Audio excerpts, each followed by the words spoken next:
Good afternoon. This is the most critical time for a speaker to talk after the lunch, because the audience is supposed to be sleeping after a heavy lunch. So it's a challenging task. But I normally take, whenever I go outside, I prefer this particular slot because this is a challenging slot. Okay? So let us start. Today's topic is benchmarking of sand plant. We are talking about sand plant.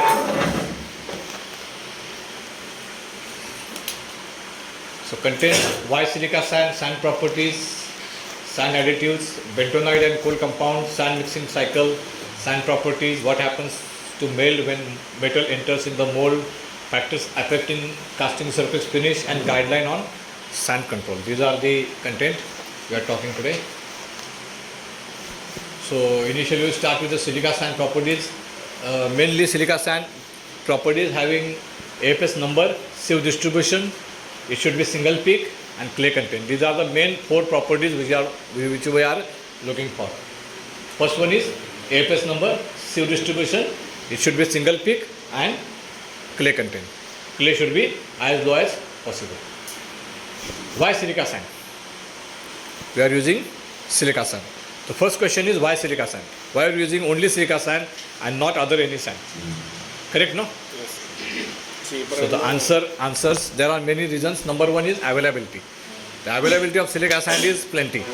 It is available on seashore. There are many mines, so availability is plenty. So you can use it in a good volume. Secondly, it is thermally stable.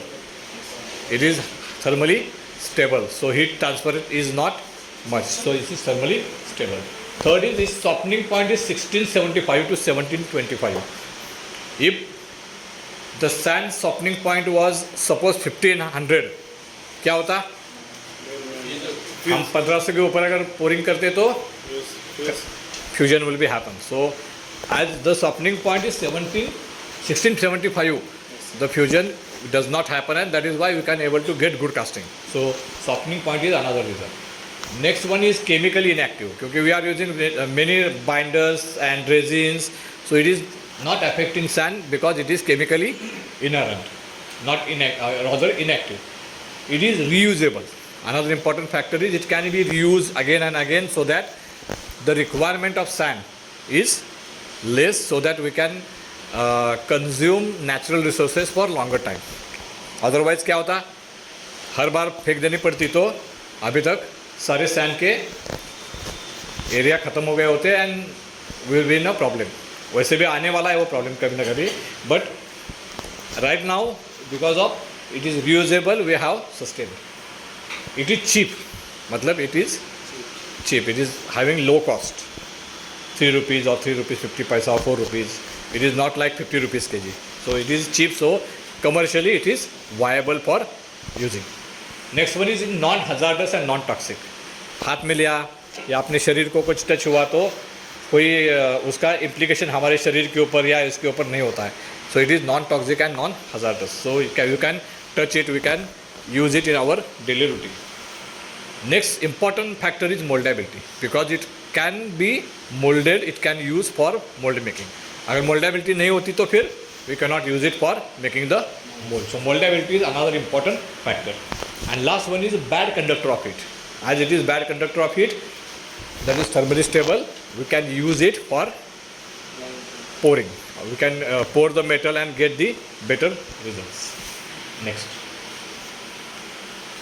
Benefit in using silica sand. Number one is it can be reused more than 95%. So about 90-95% we are reusing this sand.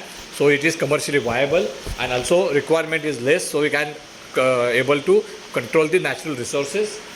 Second is good moldability. This is a most important factor why we are using silica sand, that is good moldability properties.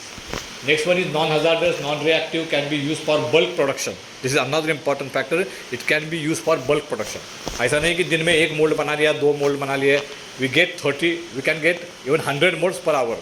So that kind of productivity can be get through this sand. So it is used for bulk productivity. Cheap and provides collapsibility of mold. That is another important. After pouring, you can able to absorb, we can able to collapse the mold so that sand can be used again. Some sand cannot be collapsed, like for example CO2 sand, it is not collapsible. You have to use some collapsible agent or breakdown agent to get it collapsible.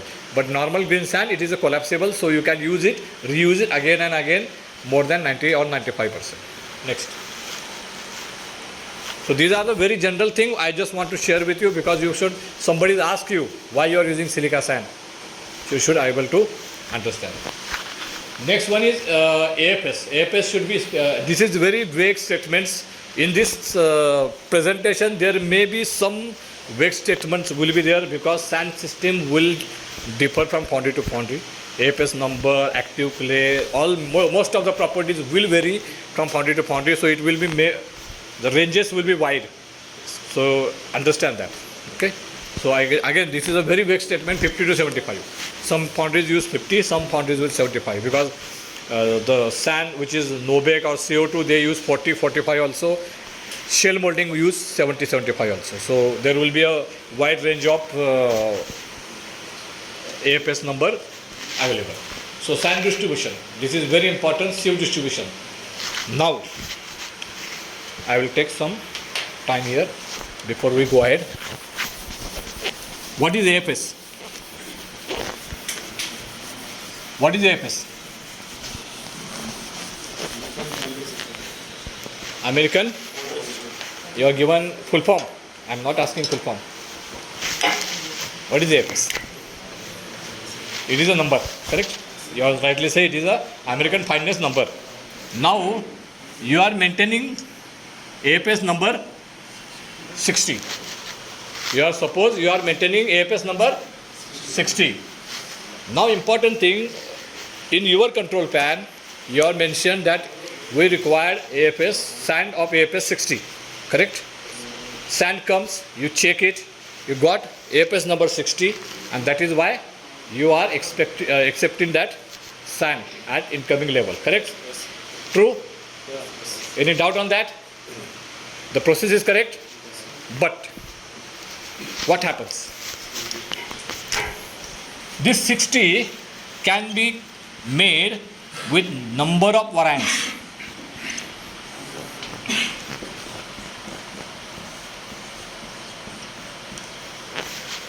It can be made 20 into 3, 15 into 4, 12 into 5, 60 into 1, 1 into 60.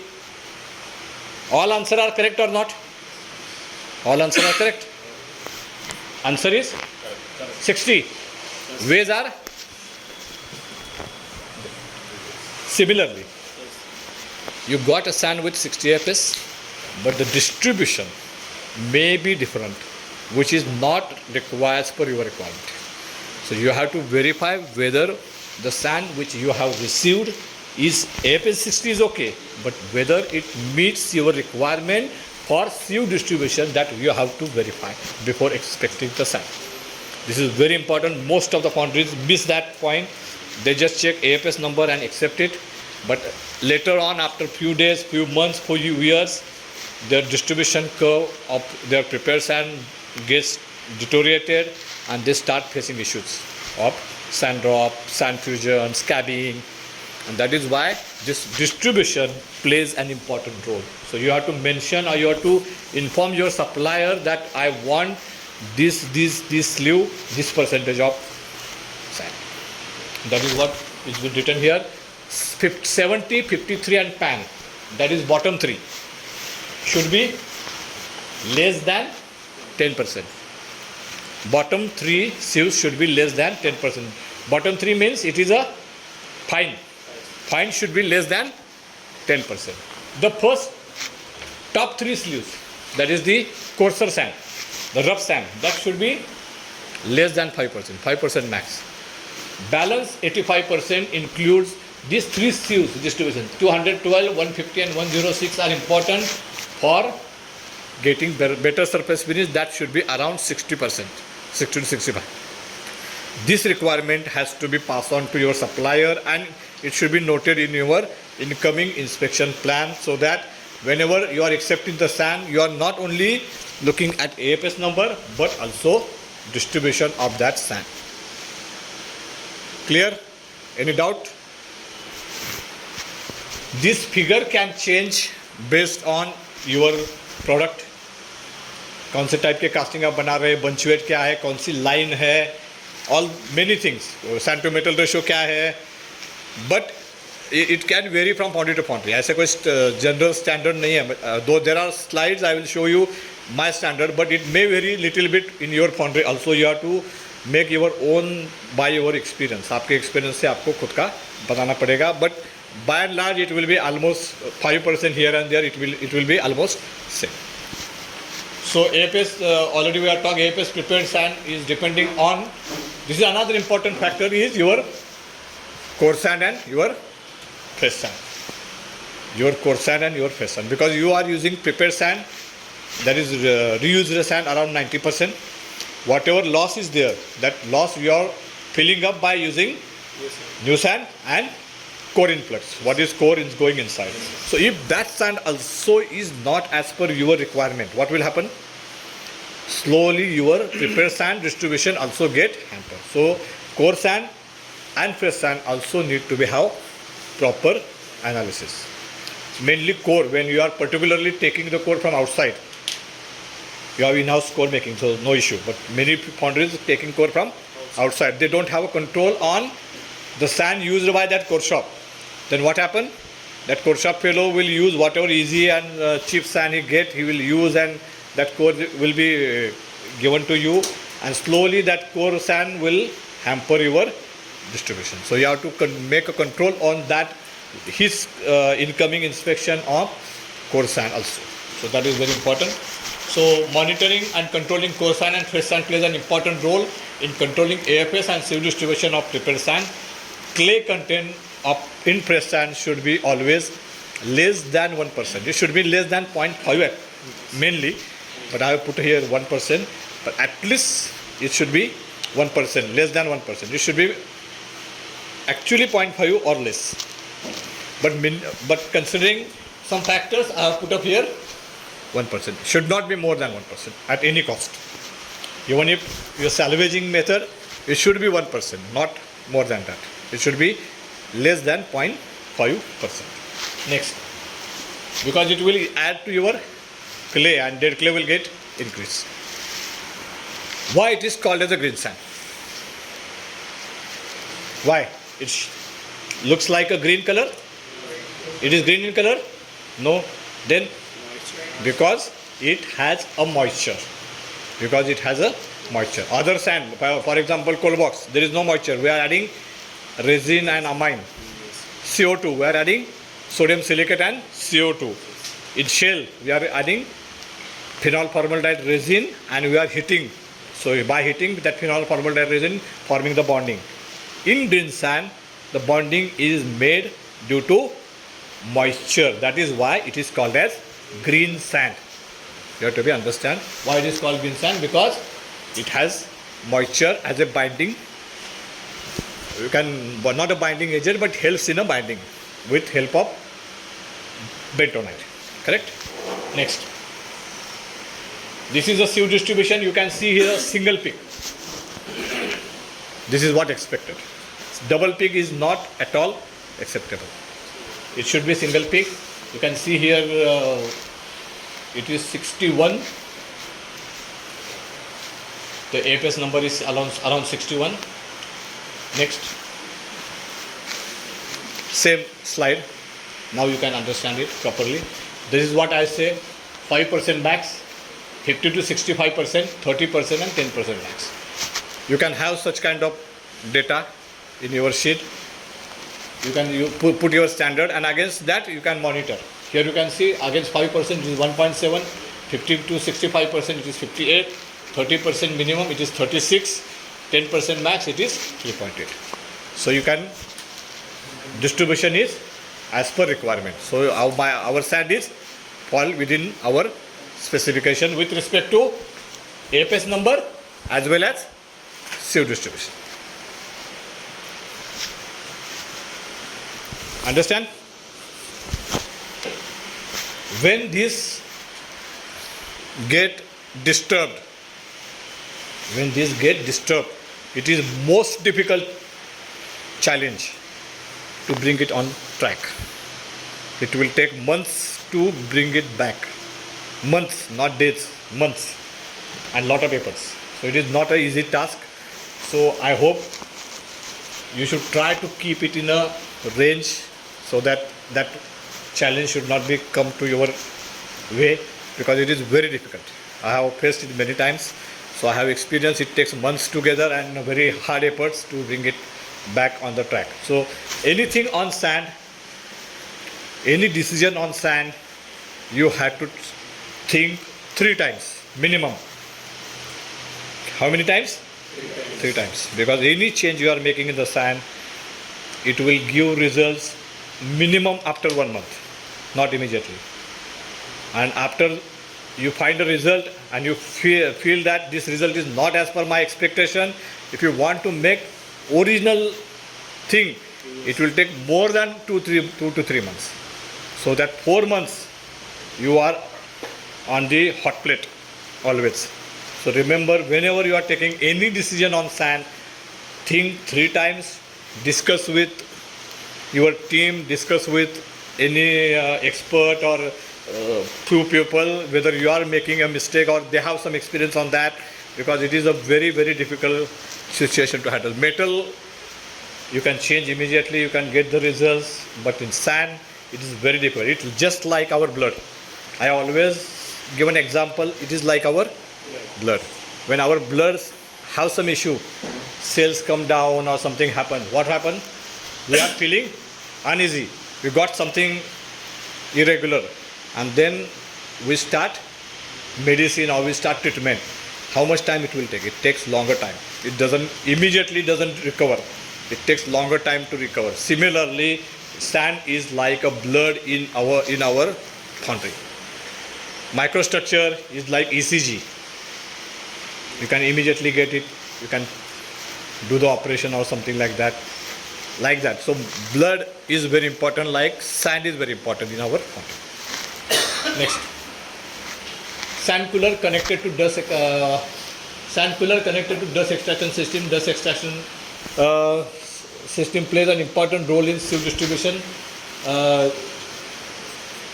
Right from knockout, when knockout happens, what happens? Sand goes on the belt. There is a magnetic separator. Magnetic separator removes all the metallic particle, and then sand goes to bucket elevator. Bucket elevator to, it will go to polygonal sieve and then to sand cooler. Sand cooler to again bucket elevator to dust collector system. From there, dust is been extracted, and then sand goes to your return sand hopper. This is normal procedure of sand. So dust extraction system plays an important role. Dust extraction happens to 2 places. One at cooler, and some places it is also happen in the mixer also. Some mixer have that ability to extract the dust, but mainly cooler makes this dust extraction work. So why cooler is required? Normally people say cooler is required to reduce the temperature, correct? Making hot sand cold, or you can say touchable, to reduce the temperature. But the most important application of cooler is what?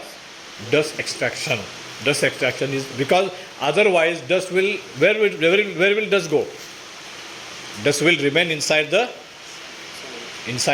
sand system, and it will make dead clay. Dead clay will, what will happen?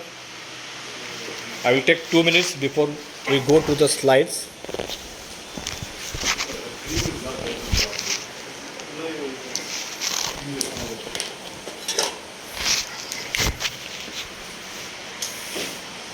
This again we will see in when we go to what happens to sand, but again I am explaining here because without explaining this, reading of this will not have any meaning to you. So that is why I am. This is the box. This is the casting. Okay. When you pour the metal, what happens? The sand nearby the casting start getting heated. Correct? Yes. Slowly this will go this way, this way, this way, and slowly the heat will get transferred. As we have already seen, heat transfer in sand is very low. It is not very high. But still, some heat will be getting passed. What will happen to this sand, which is very close to the casting? It will get burned. Correct? It will get burned. What it means by getting burned?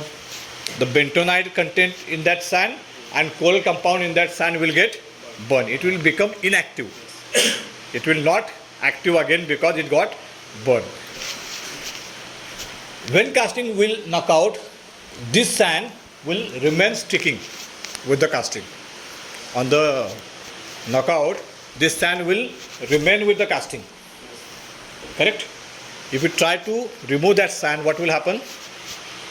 That dead clay or that clay which is inactive will mix in the sand. That is why I always say that on the knockout, 100% removal of sand is not at all acceptable.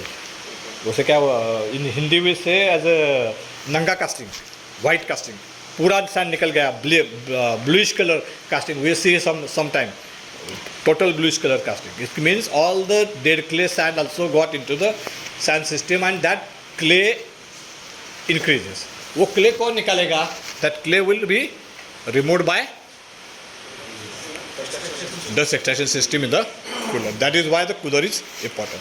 This is one aspect. Second, this is your sand grain.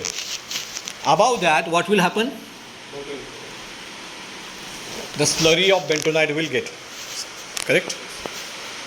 When we are mixing the sand, what will happen? Sand will be coated by, just like chikki. We have a chikki. What will happen?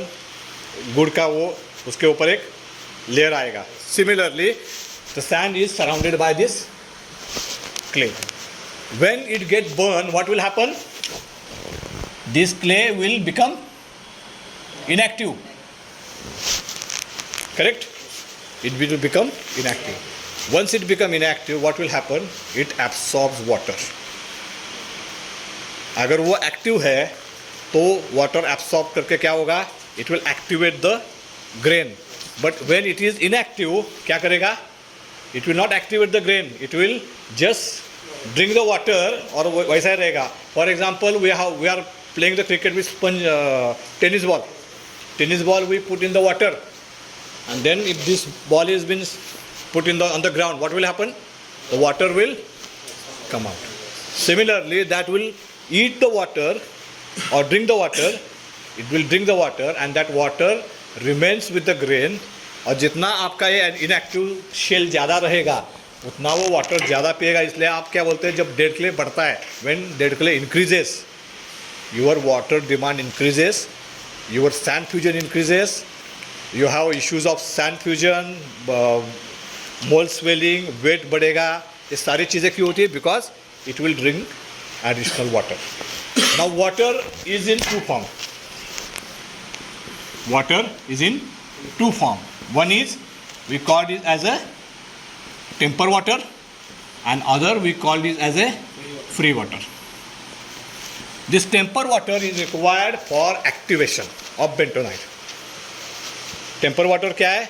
जितना bentonite का activation के लिए चाहिए, that is called as a temper water. उतना ही water हमें actually देना चाहिए. लेकिन क्या होता है? Whatever we are measuring 2.8, 3.2, that is nothing but free water.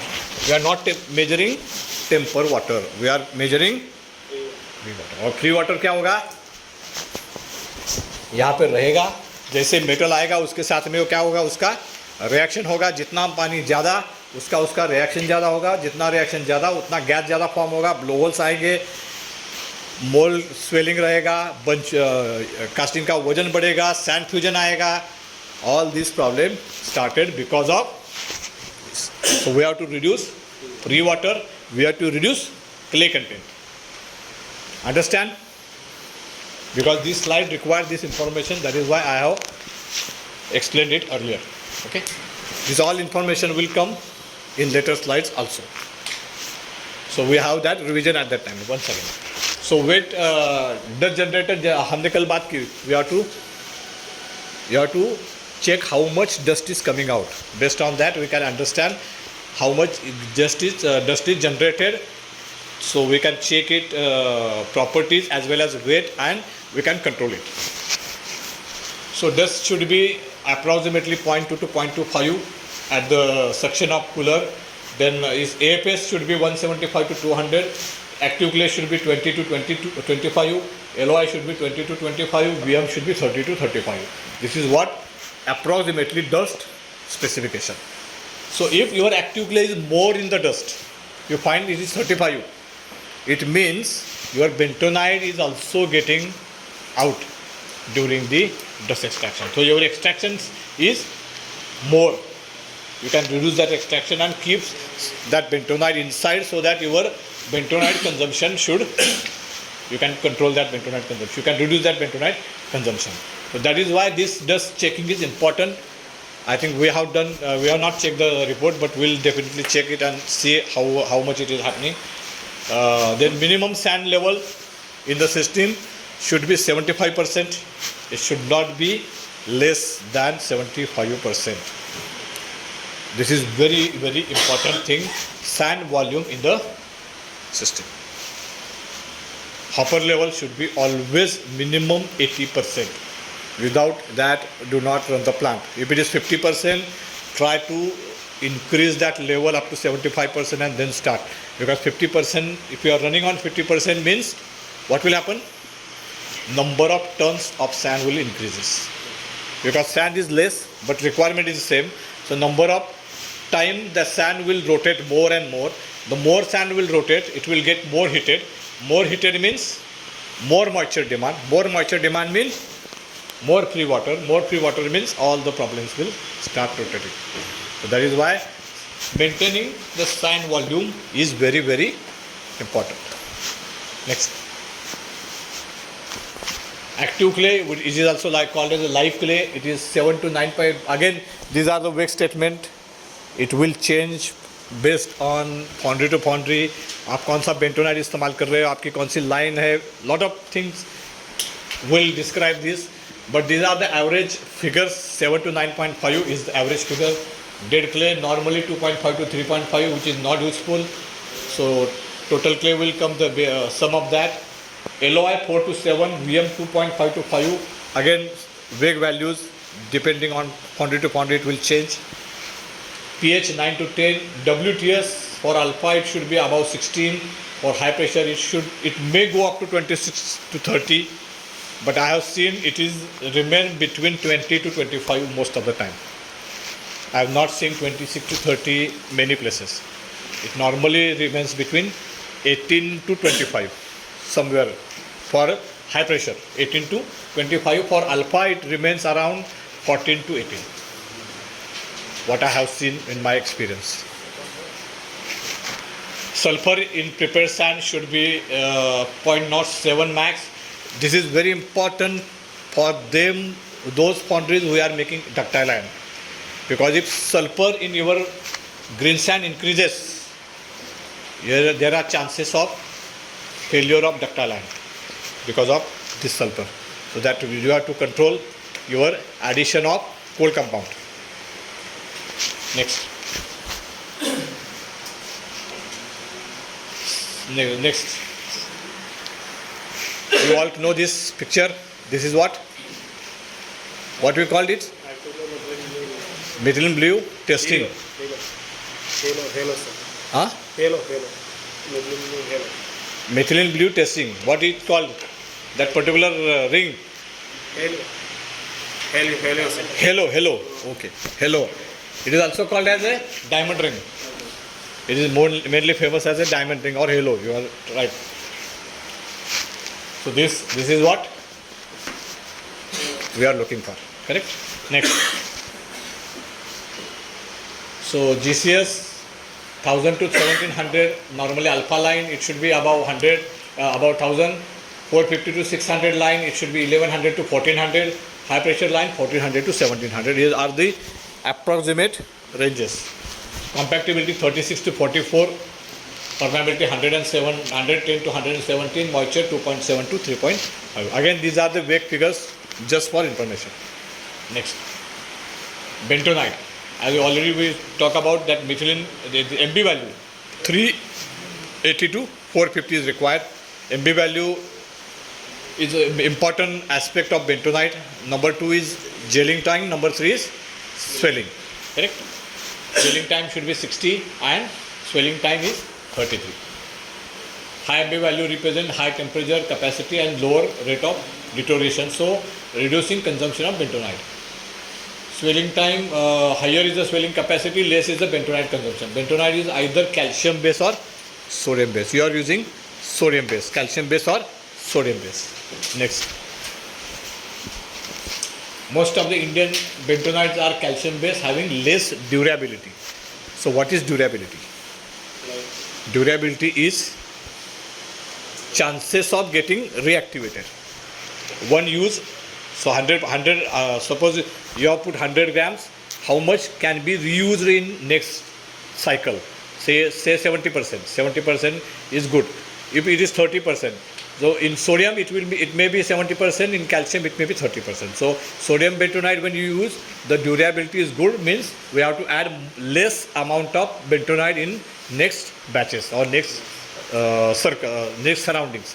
So the consumption is less.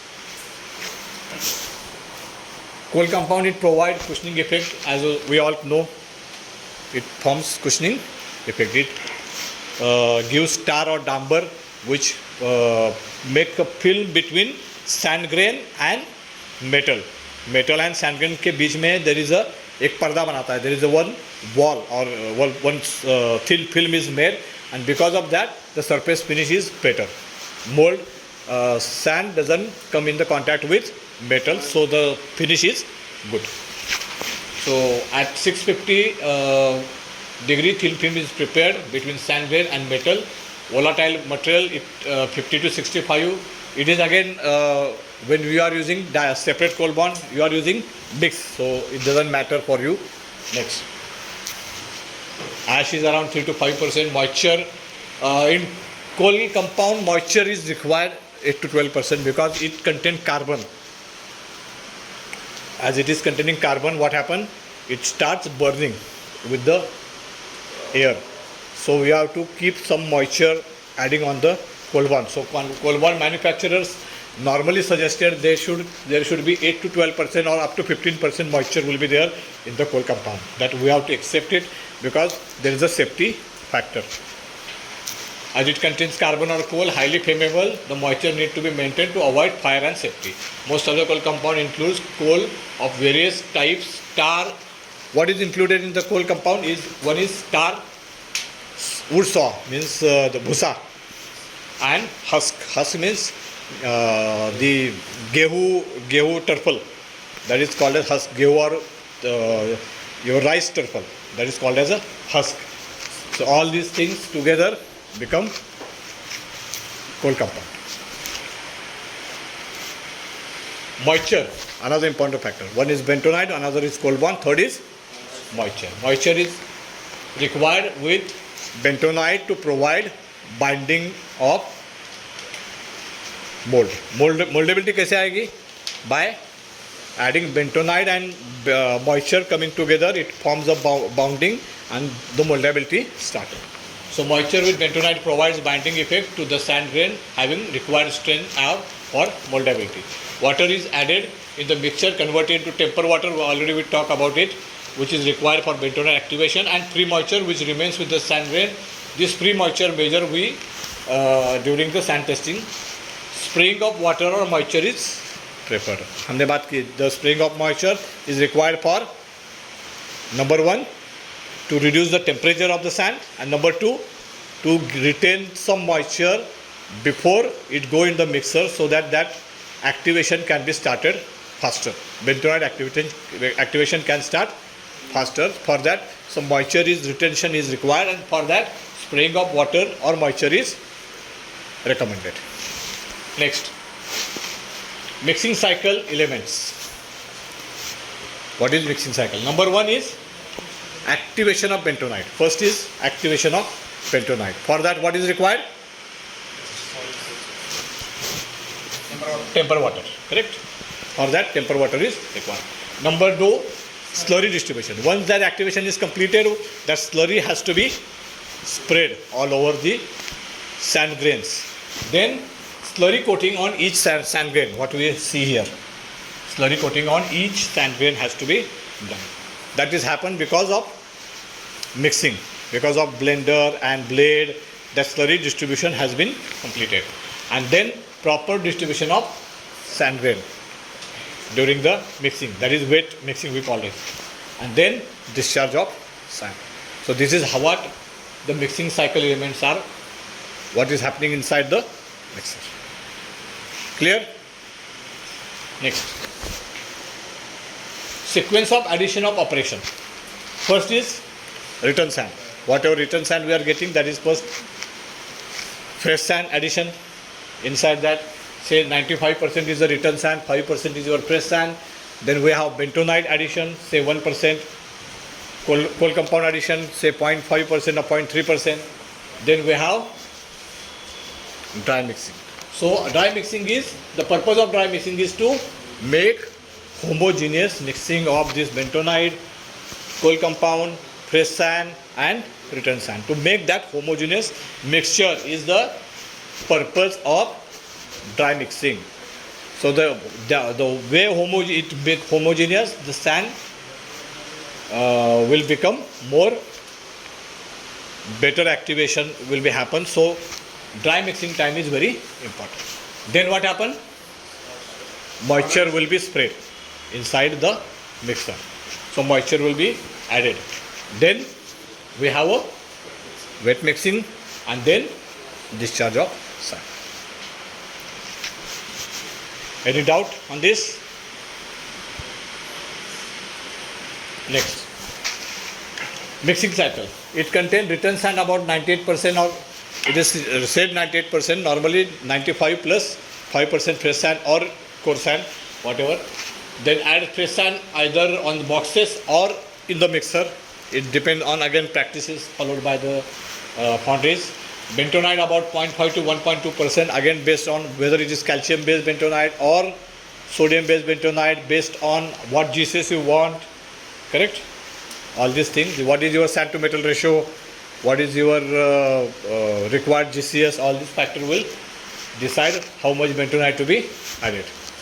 So then coal compound 0.2 to 0.5% based on coal type and VM and ash content. Then dry mixing time. Sand plus sand additive. It should be 15 to 25 seconds.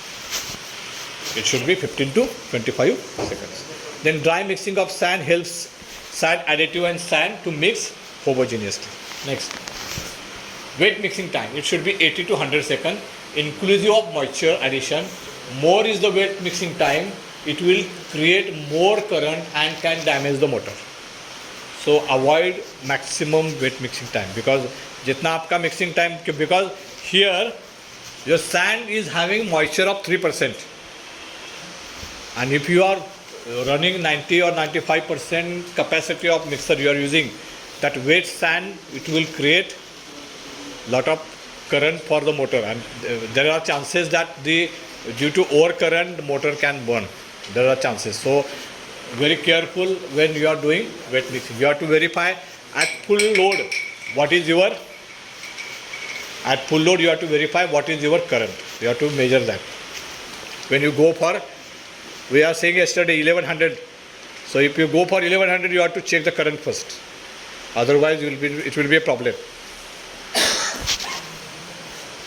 After wet addition, aerator or damping helps to break the lumps, because during the sand mixing also some lumps are formed. Those lumps have been getting broken during aerator. There are aerator in many mixers which work as a lump breaker. So whatever lumps are there, it has been broken, and good fluffy or pliability sand is moving towards molding. So this is the purpose of lump breaker or aerator. Then return sand with 1.5 to 2% moisture will help to give better recovery of bentonite. That is, return sand moisture needs to be around 1.5 to 2% to get better activation of bentonite. This is a very big challenge. We are discussing from yesterday on this topic. For that we are also suggesting start of spraying of moisture and all these things. But it is very important that at least 1.5% we should maintain, so that we can get better activation of bentonite. During mixing, bentonite gets activated when it gets wet. During mixing, bentonite get activated when it get, जब water इसमें आएगा, it will start activating. Slurry coating on sand grain. Slurry coating on sand grain, what we have talked here. Then proper distribution of sand grain and then discharge of sand. Next. There are normally two types of mixer. One is intensive mixture or high speed mixer, which we are using, and there is Muller, old type, round chakra mixer. So what is the difference? Number one, there is bitter and scrapers. Here there are rollers, correct? Number two, capital cost is high in intensive mixer, capital cost is low here. Power cost is high, power cost is low because it requires lot of motors, bigger motors. It doesn't require bigger motors. Mixing speed is high, here mixing speed is very low. It is called as a high speed mixer, but these are very low speed mixer. So capacity of this Muller is very less. Material consumption in this mixer is very low, so running cost is less. Though capital cost is high, running cost is less. Here running cost is very high because consumption is high, because speed is low. GCS we will get high on higher side. Here GCS will not get in higher side. The consistency will not be there. Mixing efficiency is better. Here mixing efficiency is not so good. So it is always better to use high speed mixer or intensive mixer instead of Muller for better efficiency. Though the investment cost is more, the return on investment will pay back because the running cost is very low and the efficiency is very high. Next, you can see the picture, the beater and scraper bed sand mixer. Next, I have made one this checklist for maintenance team actually. On weekly op, you may be following most of the parameters maybe. The scraper blade gap, then from bottom wall, from side wall, then beater from last teeth to scraper gap, then beater teeth from mixer side wall, beater blade total teeth, number of teeth which are used, then load current, then unload current of scraper and beater, then total mixing cycle, what is dry mixing time, what is wet mixing time, total sand mix, what is sand you are using actually, the capacity you are utilizing, then rotation direction of the scraper, it is rotating right way or it is wrong way, then rotation direction of beater. So these are some of the points we have summarized for maintenance checklist. I have just put up here. It has been used in our last company. Next, the same beater photo and scraper photo for your ready reference. Next, same what we have seen. It has been only zoomed, nothing else. Next, same thing is there. Only thing it has been zoomed for better understand. Okay, so this is mixer daily maintenance. What should be the mixer daily maintenance? Should be clean the mixer every shift. Every day is also enough, but I mention is every shift, but at least once in a day is must. दिन में एक बार तो कम से कम mixer को साफ करना चाहिए. Check sand additive both bentonite and coal compound per shift. In your case, P-bond. You have to check P-bond addition, whatever you are putting on the PLC, whether actually same addition has been happening or not. Many times that gets changed during the time we doesn't know, and बाद में हमें पता चलता है कि GCS क्यों कम आ रहा है, because addition is lower. और जब तक आप पता चलेगा तब तक lot of damage has been already done in production. So that has to be verified every day. PLC load cell controlling addition of sand. Sand also you have to measure once in a week at least.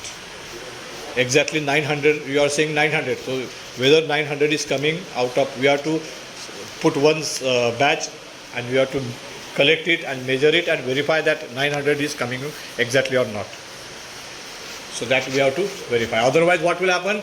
You are putting all the additives as per 900, sand is coming 1000 or 700 all your calculation will wasted.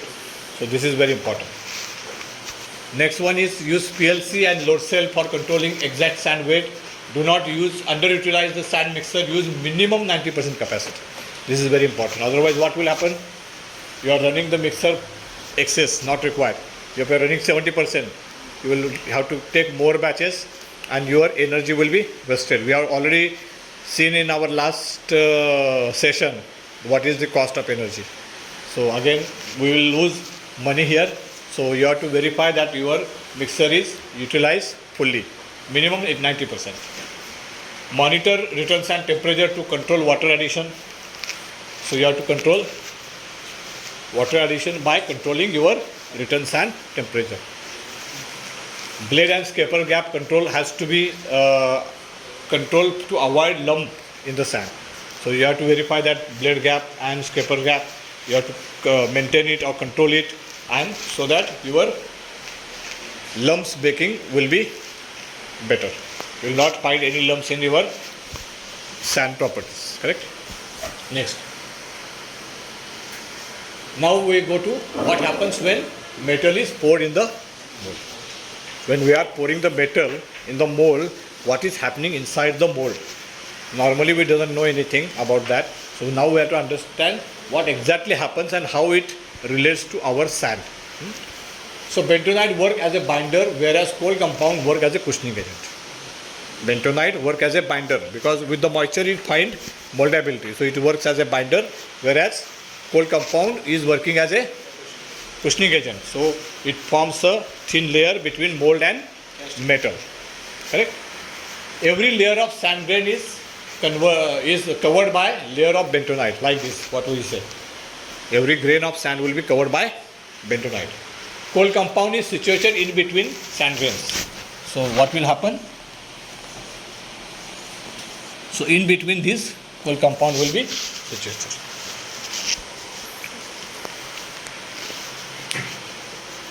Before pouring, sand layer adjacent to metal or casting at room temperature.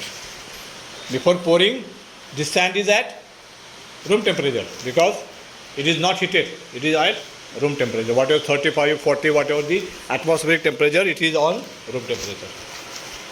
After we pour the metal inside the mold, first layer of sand gets heated. This first layer start heating because of metal temperature. Correct? Sand temperature get increased above 110 degree and all the moisture from the layer is from the sand is evaporated. So moisture from this layer will get evaporated because you know at 100 degree what will happen? Moisture will evaporate. So there is no moisture now in this area. It is get evaporated. Next. So already I have same picture: sand, bentonite, coal compound. This is a casting. So sand is burning from this side and like this it is going on. Correct? Next. Sand heating and sand temperature depending on sand to metal ratio. Now this is very, very important. This one casting and this is second casting.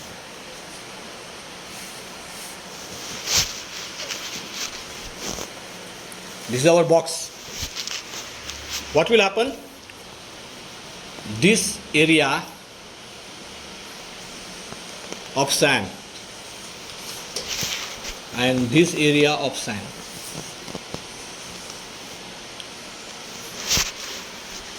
This is comparatively closer to the casting.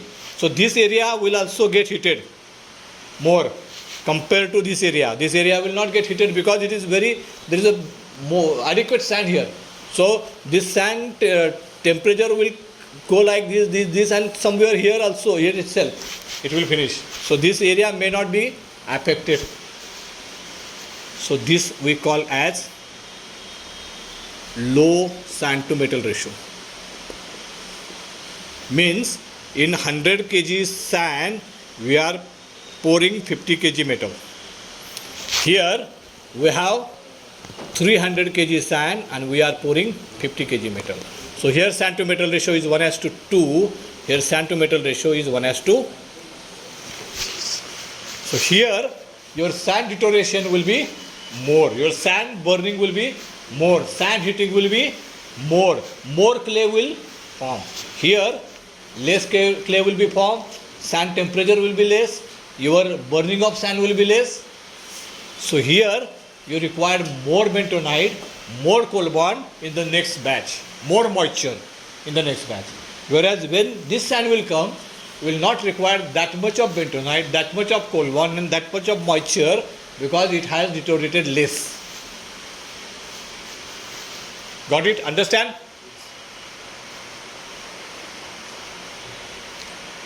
Understand? That is why this is very important. Sand to metal ratio. And yesterday that is why I told you if your sand to metal ratio is less, whether you can add more bentonite or more coal bond or in your case more P bond initially itself so that you can maintain or control your return sand consistency. Right now it is not there because this sand will form a layer. At the same time, so suppose this is a coil line and this is the alpha line, this is alpha line and this is a coil line. So alpha line, one box is broken, sand is came, then one box from coil will come and sand is, so this is coil sand, this is alpha sand. This is 1:3, this is 1:6. And what will happen? When this sand will come, you require less moisture. When this sand will come, you require more moisture. When this sand will come, you require less bentonite. When this sand will come, you require more bentonite. And mixer doesn't understand it. Mixer को मालूम नहीं है ये sand आई है, ये sand आई है, आपके operator को भी मालूम नहीं है, किसी को मालूम नहीं है. Nobody knows. So controlling this is very important. This should be consistent enough. जितना consistent रहेगा उतना अच्छा.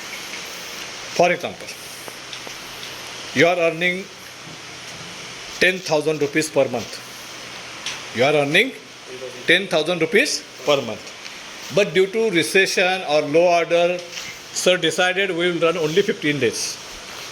So 15 days you will be sitting at home. So now your earning is 5,000 rupees. Next month again order increases, your earning is 10,000 rupees. Next month order reduces, your earning is 6,000 rupees. What will happen to your expenditure? They will remain same. So there will be a fluctuation in your expenses are same. Income is less or more, less or more, less or more. Once it is consistent, you can plan your expenditure. When it is inconsistent, it is very difficult to plan your expenditure. You got it? Similarly. So that is why we need consistency. And this consistency in your plant is very difficult right now because you are running 3 different lines with 3 different sand to metal ratios. And here comes a challenging task of PPC, production planning and control. Only thing can save you from this is PPC. He has to plan कि मुझे एक शायद मैं यहाँ पर एक क्या कर सकते हैं, you can accumulate things. मतलब ये तीनों सैंड को एक साथ कर सकते हो या फिर पूरी high low sand to metal ratio के आइटम लगाएंगे तो वहाँ पर आपको बनाना पड़ेगा, हाई के लगाएंगे तो वहाँ पर कम करना पड़ेगा. You can make a mix of that, proper mix of that, so that your sand will become consistent. But it is very difficult because also he doesn't know whether which sand is coming at what ratio, at what time, at what level. It is very difficult to say. So this is a big challenge in sand, and that is why sand control is always a difficult task. It is not that easy task. It requires skill set as well as some sort of luck. It is very difficult to manage, particularly when we are running multiple lines. Single line, there is no problem because one sand is coming, the similar sand will run for 4 hours or 5 hours. After that, one time there is a break. After that, again same sand will rotate. So single line, there is no problem. But when we are running multiple lines with a single sand plant, these challenges will be there. So overcome to these challenges, what required is consistency in your return sand, and for that you have to control moisture. You should control the moisture, is very important. That is why we are talking about return sand moisture. You should maintain 1.5 so that your activation of bentonite will be better, your efficiency of bentonite will be better, and that will help you little bit from coming out of this problem. There is no direct solution to this problem. Even I cannot give direct solution. Only thing we can, what I told you, you can increase little bit material when you are running low sand to metal ratio part, so that your sand will be little bit consistent. Hit it? Okay, so we are here at sand temperature at 450. What happened? At 450 degrees centigrade, sand grain gets swell and expand. And for that expansion, we are using coal compound. Coal compound, what will happen? It burns, carbon get burns, and it provides some space, some voids to accommodate that expansion of sand. Because sand grain will expand, so to avoid, when it expands, what will happen? It will bulge, swell. अगर उसको जगह provide नहीं करेगा तो क्या करेगा? It will break. तो वो break ना हो, इसीलिए we use coal compound, so that coal compound helps you to accommodate that swelling up, or grain gets expansion or swelling. Next one is, due to coal compound, it provides the space to accommodate this sand grain expansion. At 650 degree, coal compound gives tar, that is dumber. It is called as CO. What we discussed yesterday in the evening. When you increase P bond up to 10 kg, what happens? This CO increases. CO means gas, and that gas expansion also increases. It doesn't got enough space, and that is why that bulging has happened. So it gives CO. CO is forming a thin layer. It is called as atmospheric effect. That thin layer between the mold and the metal, mold and metal, or sand and metal, and because of that you get better surface finish. Clear? Understood? Next. How to achieve good surface finish? How to achieve good surface finish? What are the criteria? Number one is status of casting surface depending on mold surface at skin formation. Status of casting surface depending on mold surface. The good is your mold, the good is your casting. जितना अच्छा चेहरा उतना अच्छा उसका result मिलेगा. It's not cosmetic. Kareena Kapoor, उसको आप वैसे देखोगे बिना मेकअप के तो डर जाओगे. With makeup, very good, very. So it's a makeup that makes her more beautiful. Similarly, we do the makeup by using coal compound. We make up the mold by using coal compound to get a good surface finish. Correct? So skin formation around 750 to 1050. So very important that at that particular time that CO should come, that damper should come, and coal should give that CO effect at that particular temperature, so that your surface finish is better. उसके पहले अगर आ गया उसके बाद में आया तो कुछ फायदा नहीं होगा, because at that particular time that skin is required. So this is very important.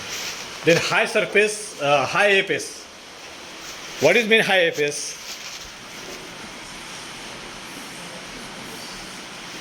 अगर हमारे ग्रेन्स इतने बड़े बड़े रहेंगे तो surface finish will be okay. और हमारे ग्रेन्स अगर which surface finish is better? This one will be better. So grain size plays an important role, that is AFS plays an important role. जितना AFS ज़्यादा रहेगा उतना आपका surface finish बेहतर रहेगा. यानी इसीलिए हम शेल मोल्डिंग में जो कास्टिंग बनाते हैं, whatever we make in shell moulding the surface finish is better. Whatever we make in CO2 the surface finish is not that good. That is why we paint, use the paint in CO2 molding. We apply the painting to improve the surface finish.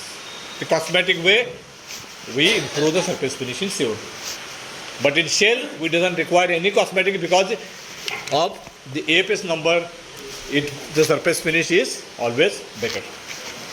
Next one, low moisture. जितना आपका moisture, actually low moisture is the wrong word. It should be optimized moisture. Low moisture means 2% रखेंगे तो नहीं चलेगा. It should be optimized. It should be around 2.5 or 2.7 to 3.2, something like that. It should be optimized, not low. Low से क्या होगा फिर wash हो जाएगा. So the word is wrong. It should be optimized moisture. Then sand distribution. Already we discussed on that, sand distribution. Because of sand distribution, the surface finish can be improved. Then temperature of return sand. It should be plus minus 10 degree to the room temperature. It should be plus minus 10 degree to the room temperature. Normally it doesn't go minus, it normally go on plus side only. So we can say plus 10 degree to the room temperature. आपका room temperature 40 है, तो it should be less than 50. What will happen if it is more? उससे surface finish का क्या लेना देना है? If temperature is more, what will happen? It will absorb more water. So moisture is the biggest enemy of sand. Remember, moisture is the biggest enemy of sand. All sand issues starts with this. So you have to control it. You have to optimize it, not control it. Less is also bad, more is also bad. You have to optimize it. This is very important. Then sand return temperature हो गया. Then above that, every 10 degree rise in temperature, bentonite effectiveness will be 15% less. इससे ज़्यादा आप जाएंगे तो bentonite effect will be less because again it will eat moisture. Dead clay. More is the dead clay. We discuss. Sponge ball. It will absorb moisture और moisture के बाद क्या होगा? That moisture will be working as a free moisture. So when metal come in contact with that, there will be explosion, sand fusion, all this problem will start getting. Cold compound is too rough. Too rough cold compound will give this AFS effect and it will hamper your surface finish. Sand to metal ratio. We already talked about this. Because of this, what will happen? Your sand, because of active sand to metal ratio is less, what will happen? Your bentonite will be burned out, cold bond will be burned out, where moisture will not be there. So more demand will be there. As more demand is required, it will hamper surface finish. Next. Number of tons. We talk about the volume. 75% minimum, I told you, should be there. Or hopper level should be minimum 85%. So number of volumes will increase if your hopper level goes down. Number of tons will increase. Number of tons increase means your sand temperature will increase. Sand temperature increase means your moisture demand will increase. Pouring temperature too high can also give more pouring temperature. For example, you are pouring 1420 and you pour some boxes on 1450. What will happen? It will fusion kind of thing will be there and surface finish will be not that good. So you have to control pouring temperature as low as possible, as optimized as possible, not low. Otherwise it will be a cold effect. Poor gas venting. If gas is not taken out properly, what will happen? Explosion will be there. Gas will remain inside the metal and it will put a back pressure effect and explosion effect, and again your surface finish will get hampered. So you have to give proper venting, you have to maintain proper permeability. Low LOI and VM is also one of the reasons. Excess diesel spraying on the mold or pattern. What will happen? That diesel will create more gases and that gas will affect your surface finish. Improper mixing. If mixing is in unhomogeneous or improper, what will happen? Activation of bentonite will not be that good. The moisture will not 100%. That distribution of slurry will not be better, and again it will result into bad surface finish, and bad quality of sand. High active clay. High active clay means you have more clay. Any clay will demand for moisture. Any clay will demand for moisture. So more active clay, more dead clay, it will demand for moisture. Moisture will be more. That more moisture is nothing but free moisture. It will affect your properties. Next. Insufficient sand volume. 10 to 15 ton per hour sand plant needs 60 to 75 ton of return sand. Minimum 85% of sand hopper. Already we talk about that. You have to maintain sand volume. 85% hopper or 75% total volume, including the sand in the boxes. Less cushioning effect provided by core compound is another reason. Use of fine sand for core making helps in maintaining overall sand distribution, and AFS which helps. AFS we already discussed here. The same effect. Okay. Dust extraction. Dust extraction. If dust is removed more, what will happen? Your sand will become coarser. Fines will be less. Sand will become coarser. Coarser sand means same effect again. Okay. Sand cooler efficiency. If sand cooler is not efficient, what will happen? Your sand will not be properly cooled. Number one, and number two, dust is not also removed properly, and it will give rise to, one is high, because of high temperature it will absorb the moisture, and because the dust is not removed, what will happen? Dust will remain inside. Your dead clay increases. Dead clay means again sponge, tennis ball. The moisture demand will get increased. Next, this is a small slide on competitor. Normally up to this we are expecting in a green sand. Then this is a shell molding, and this is the investment casting surface finish. So we can able to, in green sand we can able to achieve this kind of surface finish. Roughness. Next. Now we go to the process control area of green sand, one by one. Shakeout properties. First important thing is shakeout properties. In every field or every designation or every area, we have certain parameters to start with. For example, I am giving an example. You are watching cricket, correct? What happens when fielding team comes on the ground? Fielding team जब team ground पे आती है, what they do? They come together and discuss about their strategy. What should be the strategy for first 5 overs, first 10 overs, exactly, correct? Similarly, when we come to the office, to the foundry, to the factory, every area, every person must have certain areas which should be his priority. Which should be his priority. He should go there, he should verify it first, and then start the whole day working. Similarly, for a knockout person, for a quality person, for a sand person, it is very important when he come in on the shop floor or in the foundry, first he has to visit knockout area. He see first 3 or 4 boxes getting knockout. He see the peel-off of the casting. It will give a fair idea what is about my sand. Whether the peel-off has increased, it is decreased, it is the same one. It will give you a fair idea about your sand plant.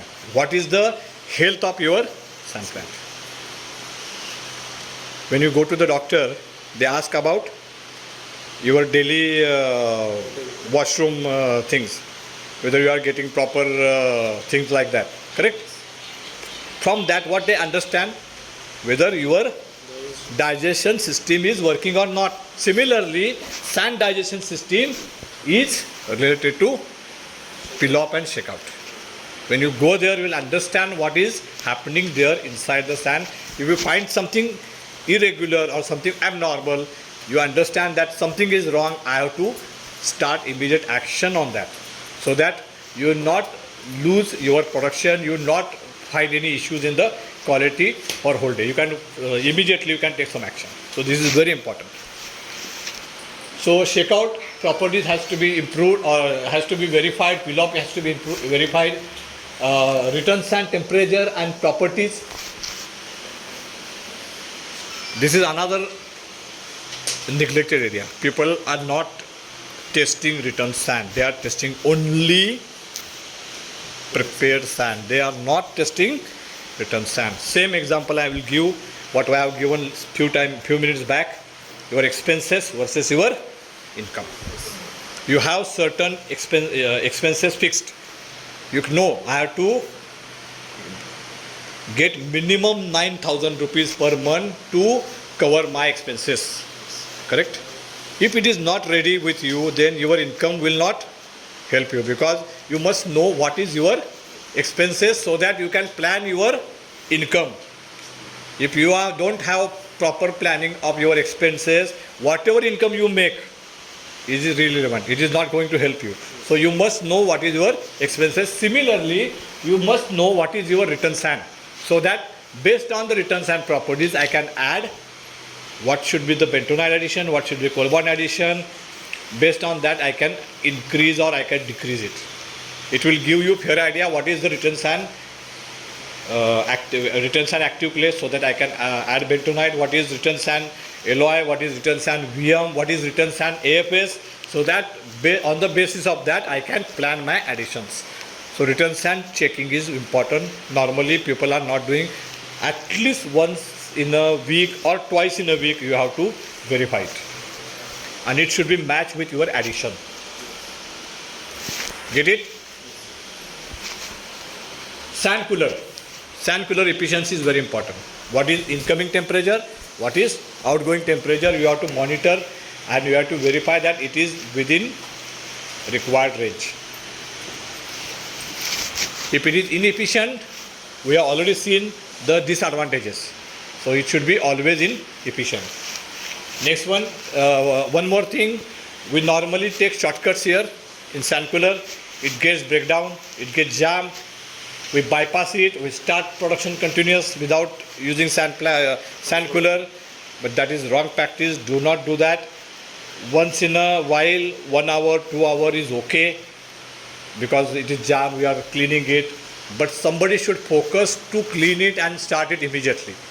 I am not saying if it is closed, sand cooler is closed, you stop the production. It is little bit, we can say harsh to say, but at least someone should force to start it as soon as possible, so that your dust extraction will continue, your sand temperature can be maintained. Normally what happens, sometime it gets breakdown, nobody look after it, bypass has started and it continues on the bypass. So do not do that. Somebody should focus to get it in active condition as soon as possible. So using bypass sand cooler is not recommended. Dust extraction from the system. So dust extraction is from the sand cooler, so it should be running 100%. Input sand temperature. So input and output sand temperature on the cooler, you should monitor it, and it should be properly maintained. Moisture content in the sand. What is the moisture level? You have to verify by using your regular method as well as by using hot plate method, both.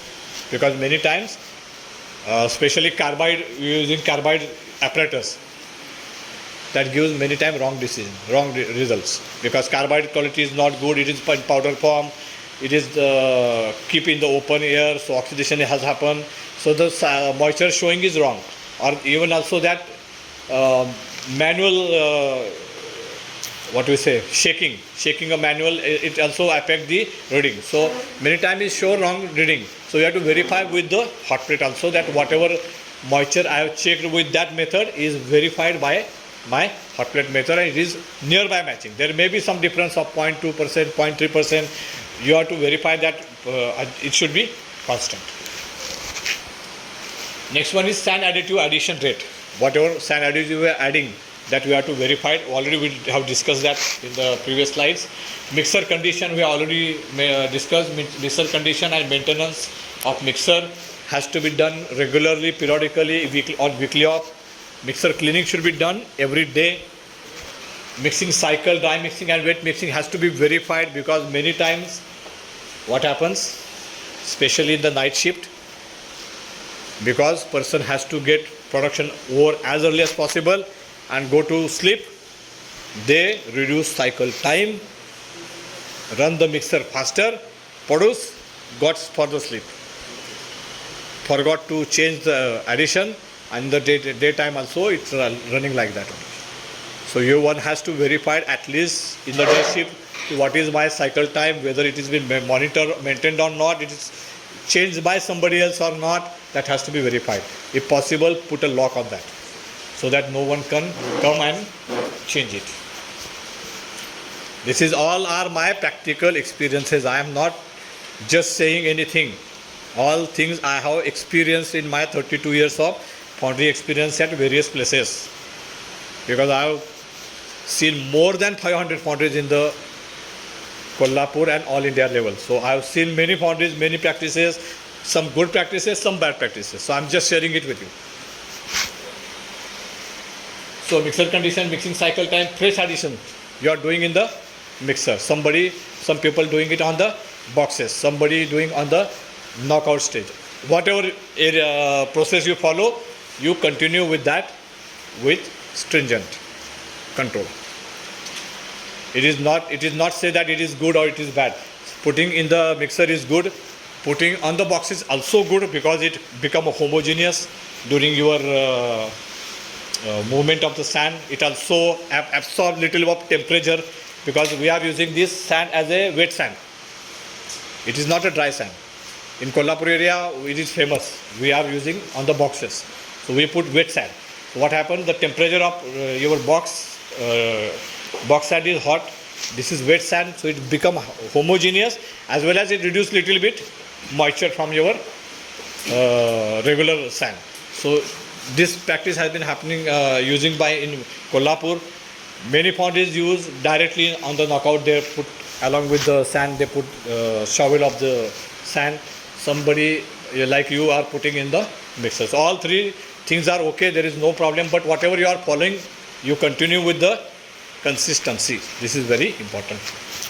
Many times I have seen foundries. There is it has been said that suppose we have to add 2% of fresh sand. They have 10 bags. What happened? Night shift, especially in night shift, I have observed it. Many times what happened, there is a shortage of manpower, so they doesn't add any sand. At 6 o'clock in the morning, they remind, oh, I have not put the sand. So morning, somebody will come and fire me. So what they do, they put all the sand together and put in the knockout at a time. So what will happen? There is a sand, return sand, and there is a patch of. So this is happening. So that is why I say consistency is important. Do not do like this. Put consistently sand inside the mold. Next one is core influx.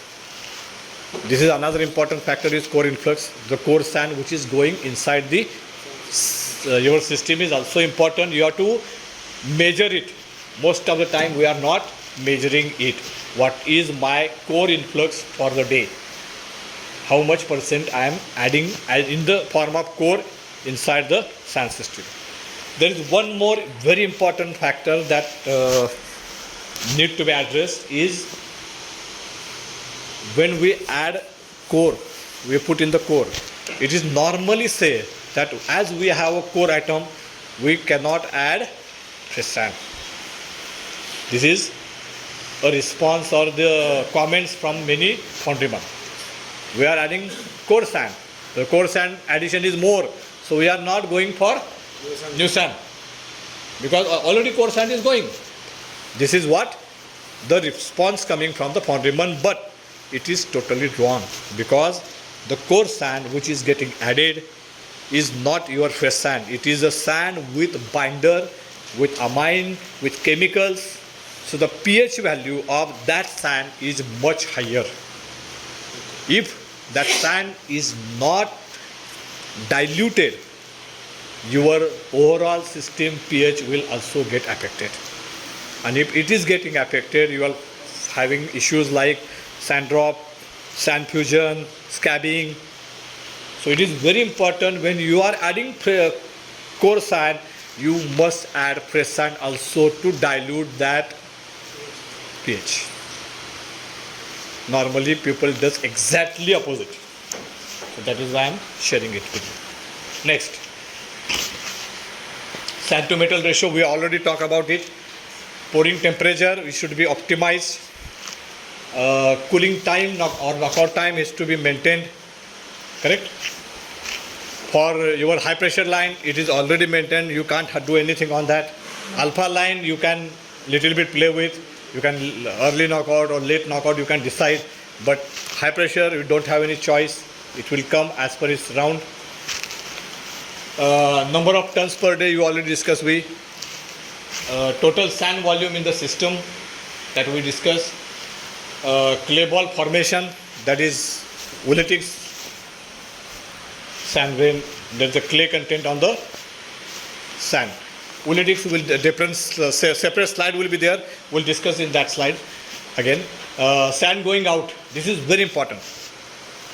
How much sand is going out has to be monitored and measured, and what is sand going inside has to be measured. That has to be matched. Understand? It is just like a bank account. How much money is going out, how much money is coming in. If it is matching, then your balance will be constant. If more money is going out, less money is coming in, means your balance will be on lower side. So you have to maintain it, monitor it, so that you can maintain that balance. So how much sand is going out from your dust area, from your knockout area, that number of trolleys or number of tons, whatever you can familiar with that, or we are comfortable with that, we can monitor and we can maintain that record. Next one is physical weight of sand additives and sand weight. Already we discussed. Every day or every shift is important. Benton MB value, it should be monitored. You are already doing it. Incoming sand, AFS and sieve distribution, we already discussed on that. Coal compound, VM and moisture, it is as you are using P-bond, it is not a concern for you. Sand leakages, very important factor. Sand leakages must be avoided in the sand plant. More is the sand leakages, what will happen? Your sand volume will go down. For example, you have purchased 5 kg of rice in a bag from a shop and you are going to home. In the meantime, there is a hole in your bag, and by the way you go to the home, only 2 kg rice is there. 3 kg rice get wasted. What will happen? Your wife will beat you. I think that's correct. Similarly, your sand, if leakages are there, you are not able to maintain the volume of the sand. So leakages, wherever it is leakages, the maintenance team and the production team, they normally show finger towards each other. Maintenance team will say it is production fault, production team will say it is a maintenance fault, and nobody will address it.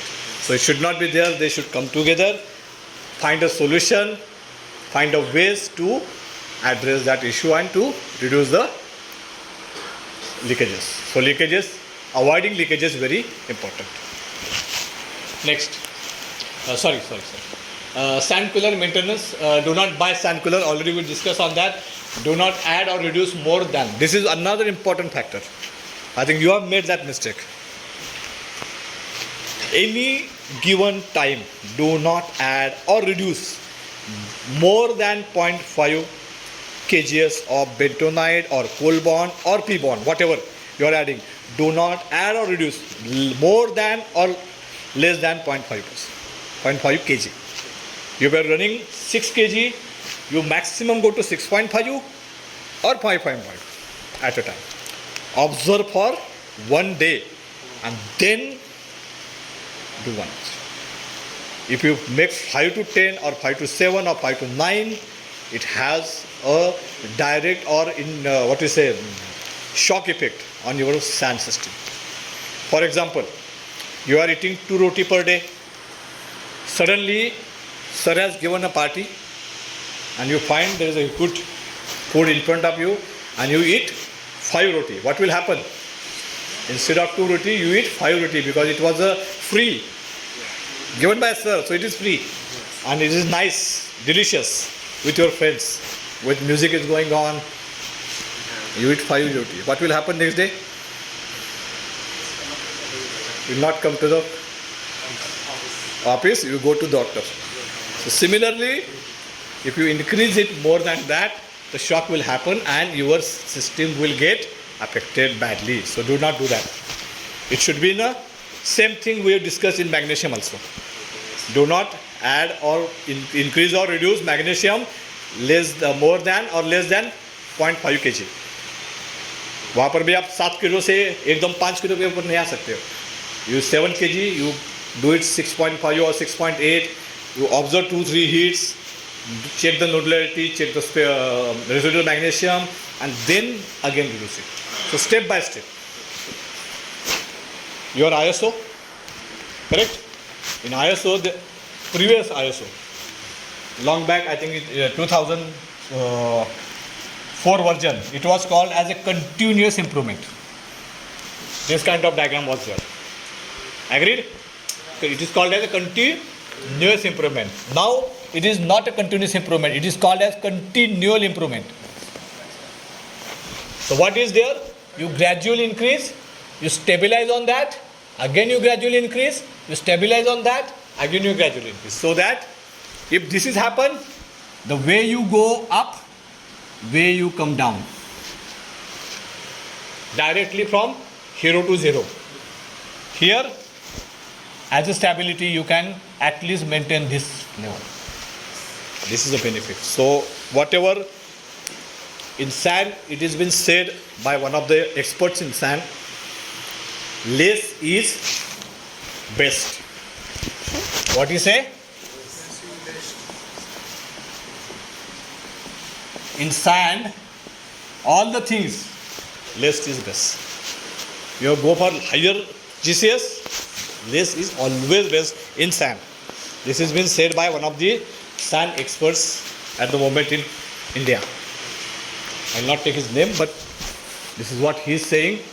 I also agree on less is always best. So whenever you reduce or increase, go gradually. Take the experience, take the feedback, and then slowly increase it. Okay, polygonal sieve, you have to verify it is not damaged, it is not broken. Otherwise what will happen? All the sand will go outside. Your sand hopper level will come down. Number one, when you are having more moisture, that is why moisture is also important, because if it is more moisture will happen, what will happen? That sieve will get jammed. And then all the sand will, instead of going from sieve, it will go outside. So proper monitoring is important in sand plant by maintenance team as well as production team. Every 1 hour there should be a round of a maintenance person and a production person on the sand plant overall.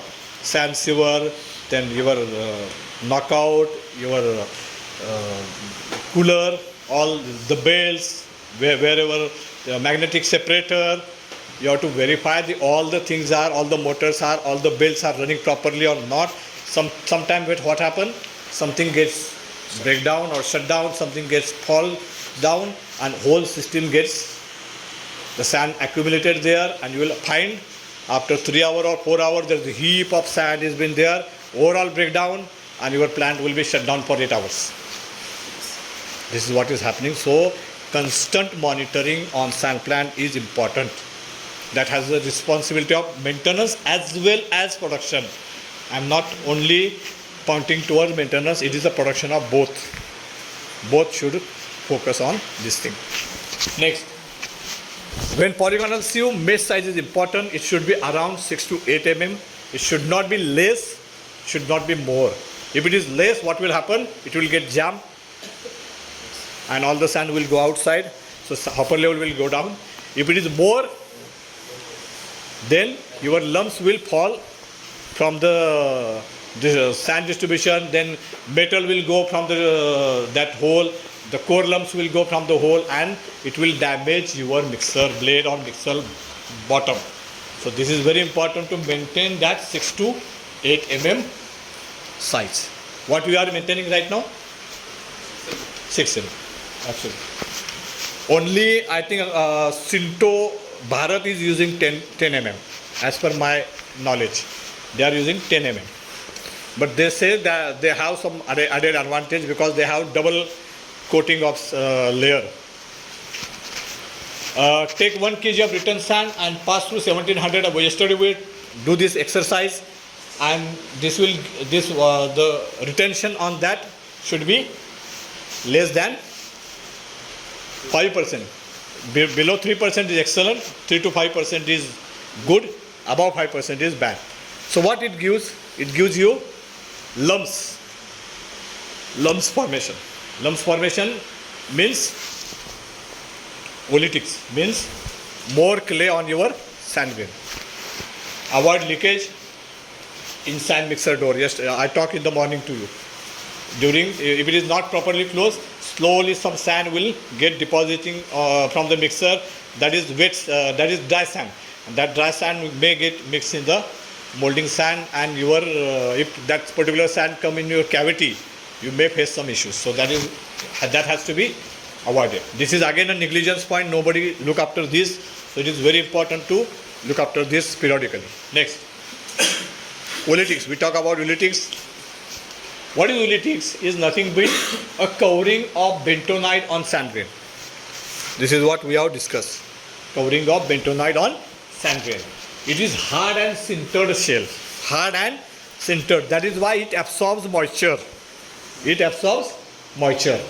And as the sand to metal ratio gets less and less, the shell of thickness of the layer gets increased, which eventually affects the AFS, reduces AFS number. Because sand grain will increase, your AFS number get reduced.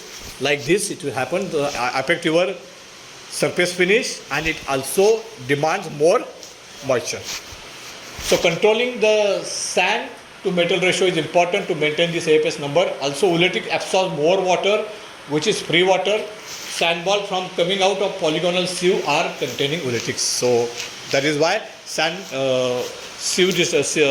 polygonal sieve plays an important role. There is a separate video on polygonal sieve on YouTube channel. You can go and check it. Next, sand to metal ratio and its impact on oolitics formation. We already talked on this. We'll just go through it faster. It is essential and important factor because every time when sand grain comes in the contact with molten metal, it gets heated up to temperature equal to that molten metal temperature. If the ratio as well as the mold wall is not optimum, then the essential heat transfer will not take place and the sand grain gets overheated. Due to this, sintered effect takes place, and due to effect, coating on sand grains become harder. Because of hard coating, what will happen? It will absorb the moisture. Next, due to these repeated happenings, the oolitics in the sand system starts increasing. Due to this, sand grain size also get increasing, in turns reduce AFS number in the sand system. Along with this, due to reduced AFS and gradually increased size, clay ball formation start taking place. The sand starts getting wasted from the polygonal sieve. To compensate these wastages, more percentage addition. The oolitics formation when happens, the solution is adding more sand. So we cannot remove oolitics 100%. We can dilute it. We can dilute it by adding more fresh sand, nothing else. Otherwise, one more thing is there. We can increase dry mixing time. Another option is we can increase little bit dry mixing time to break that hardened shell, but increasing dry mixing time will cut down your sand grain and you will fall into some other problem. So it is not recommended. So above certain limit, up to 20 seconds you can increase, but you increase it to 30 seconds or 40 seconds, it will cut down your grains and you have another problem. So it is better to add fresh sand and dilute the oolitics. Next, as every sand grain which is going to get added in the sand system is going to get coated with binder, its size start increasing gradually. Therefore, APS of the fresh sand as well as core sand should be same what the finer side to maintain the overall APS in the system. We already talked about core sand and fresh sand APS that should be controlled to control the prepared sand APS. For this, very essential to know and have enough data of APS value of our sand system, both washed as well as in unwashed condition. Next, along with this, include almost all glasses when metal enters into.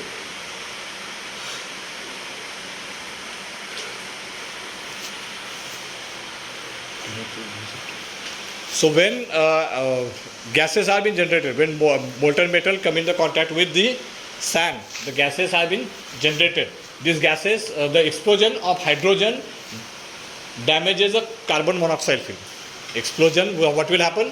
It damages the carbon monoxide part. Explosion happen because of pre-moisture. More pre-moisture, explosion happen and it damages the carbon monoxide film, and because of that your surface finish is getting deteriorated. Next, actually due to more influx of core sand, the pH of the system start changing. The sand start becoming acidic in nature. If it is unavoidable, then dilute this effect by adding fresh sand. Actually, we do exactly opposite, and so already we discussed. If your core influx is more, then pH increases. So you have to dilute it by adding more fresh sand. But we exactly do opposite. So when core influx is more, you have to add some fresh sand to dilute that pH effect.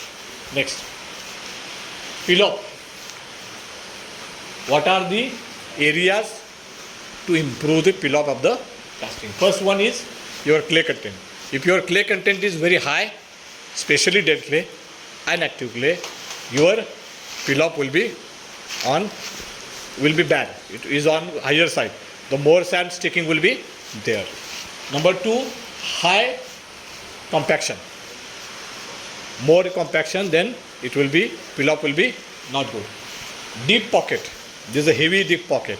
Then sand will not be able to remove from that pocket and the peel-off will be not that good. So this is another reason. Short shakeout or hot shakeout time.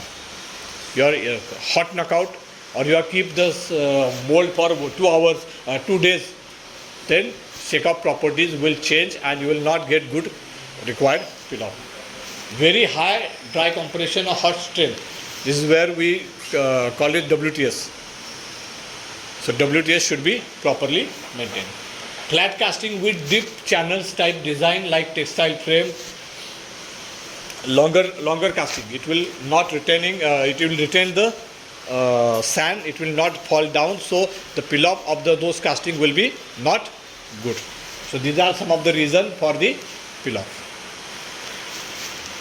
This is a simple table where I have tried to explain when there is active clay is low, you have to increase the bentonite. This is a reaction plan, you can say. You have to increase the bentonite, you have to dust, you have to reduce, and you have to use high MB value material. Then active clay is higher side, you have to reduce bentonite, you have to increase the fresh sand addition, you have to increase the dust extraction. So more dust will be going out. Dead clay is on higher side, you have to reduce bentonite, you have to increase fresh sand, you have to increase the dust extraction. Similarly, dead clay on lower side, you have to reduce the dust extraction. Also, you can increase fresh sand for higher dead clay to reduce that or dilute that dead clay. Then high VM, you have to reduce coal compound, increase fresh sand addition, increase dust extraction. Alloy is on higher side, alloy on lower side, you have to increase coal compound, you have to reduce fresh sand, dust extraction system also you have to reduce, and you have to use high VM coal. Alloy on higher side, you have to reduce coal compound, then you have to increase fresh sand, you have to increase dust extraction. APS is on lower side, use high APS fresh sand to increase the APS number. And of course, you have to reduce the dust extraction, so that more dust can be inside, so your AFS can be increased because of fines. Peel-off, bad. You have to reduce bentonite to improve the peel-off. What you should do is you should reduce bentonite, you should increase coal compound, you should increase fresh sand, you should increase dust extraction and use high VM coal. These are the some of the reaction plans for various issues in the sand system. Next. If you are getting low GCS, you have to increase bentonite, you have to reduce fresh sand addition, you have to reduce dust extraction, you have to use high MB value material, that is bentonite. GCS is on higher side, then you have to reduce bentonite, you have to increase fresh sand, you have to increase dust extraction, and you have to use high VM coal compound. Then permeability on lower side, you have to increase coal compound, you have to increase fresh sand, you have to reduce the dust extraction and use finer coal. If permeability is on higher side, you have to reduce coal compound, you have to reduce fresh sand, you have to increase dust extraction, and you have to use finer coal compound. Permeability low, it should be other way. So use finer coal or use coarser coal. Sorry, I think it is the coarser coal, yeah. Coarser coal. Compactability low. Low compactability, you have to reduce moisture. Nothing else. No other option. You have to reduce moisture to reduce your compactability. You have to increase the compactability. For reducing the compactability, you have to reduce the moisture. For increasing the compactability, I put NA everywhere, but you can increase bentonite. By increasing bentonite, by increasing little bit moisture, you can increase the compactability little bit. Next. These are the pictures for sand cooler suction area. That is what I am asking for. It should be such kind of suction should be there. It is at 50%, 40%, 100%, you have to verify. Next. Like this. It is now 80-20. 20, 40, 60, 80 and 100. Like this. Next. You have to validate additives addition from PLC and monitor it. This is a sand cooler. Next one. Inlet temperature is 106. Outlet temperature is 57. So at least about 50 degree drop is there inside the cooler. So you should understand what is your minimum and maximum drop in the sand cooler and whether you can able to get consistency in that. For that you have to maintain proper sand cooler maintenance. Sand cooler choke up should be avoided. Those pipes pins should be properly cleaned. Air circulation should be properly there. All these things have to be maintained. Next. It is invisible, but peel-off is good in this case. You can see the peel-off is much better. Next. In this, peel-off is very bad. Next. You should take percentage of clay ball daily. We already seen yesterday, I think this exercise we have done. Next. Sand testing. We have GCS, moisture, permeability, compactability, return sand C1. All this testing we are doing. Next. This is GCS we are checking. Next one is your moisture testing. We are using this carbide machine. You are using digital machine. Next. Next. Return sand sieve testing. We have already seen yesterday this test. Next. This is actually video. Can you run it?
So it's testing.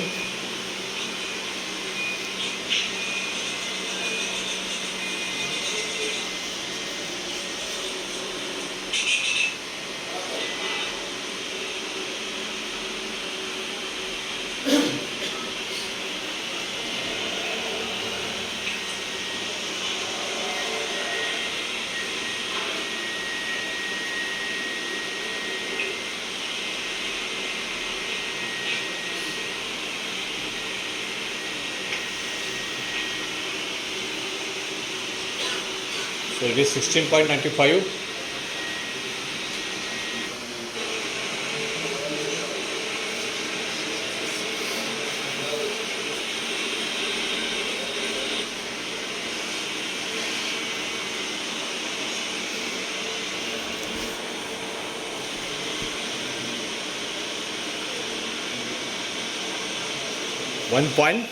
.69. That is below 3%. That is excellent. Next. Lab test, active clay, total clay, dead clay, alloy, VM and AFS we are checking. VM offers cushioning effect and good surface finish and peel off. VM helps you in releasing the gas and moisture and gain expansion. So VM helps you in reducing scabbing defect. Then alloy reflects the burning loss. Less is the sand to metal ratio required. Higher alloy is maintained in the coal compound addition. Next. So this is our dust extraction. We are monitoring 80-20. We are monitoring at the moment. So dust percentage. How much dust we have collected in a day? What is the percentage? Number of mixes. So in 17 mixes, this much of dust is collected. So the percentage is like this. Then 1.69 what we have seen 1700. Below 3% is excellent, 3 to 5 is good. Above 5% you need to make improvement. Next, sieve test.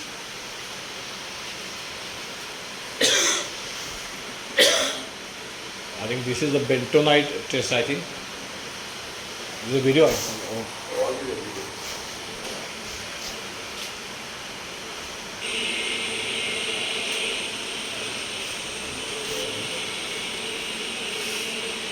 It's the bentonite.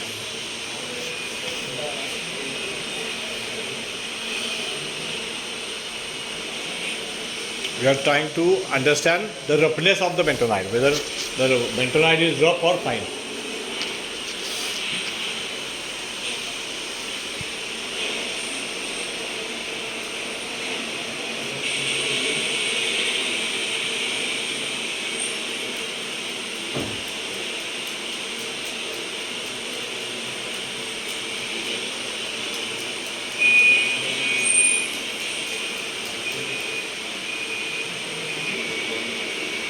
So 40 minus 32, so 80% is the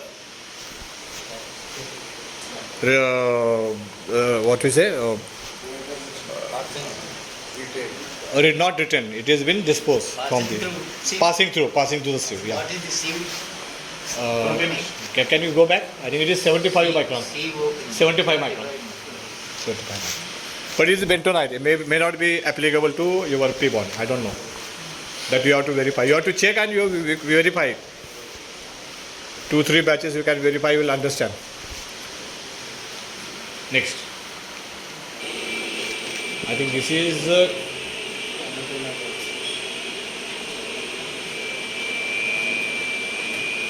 same. I think you go ahead. Same video.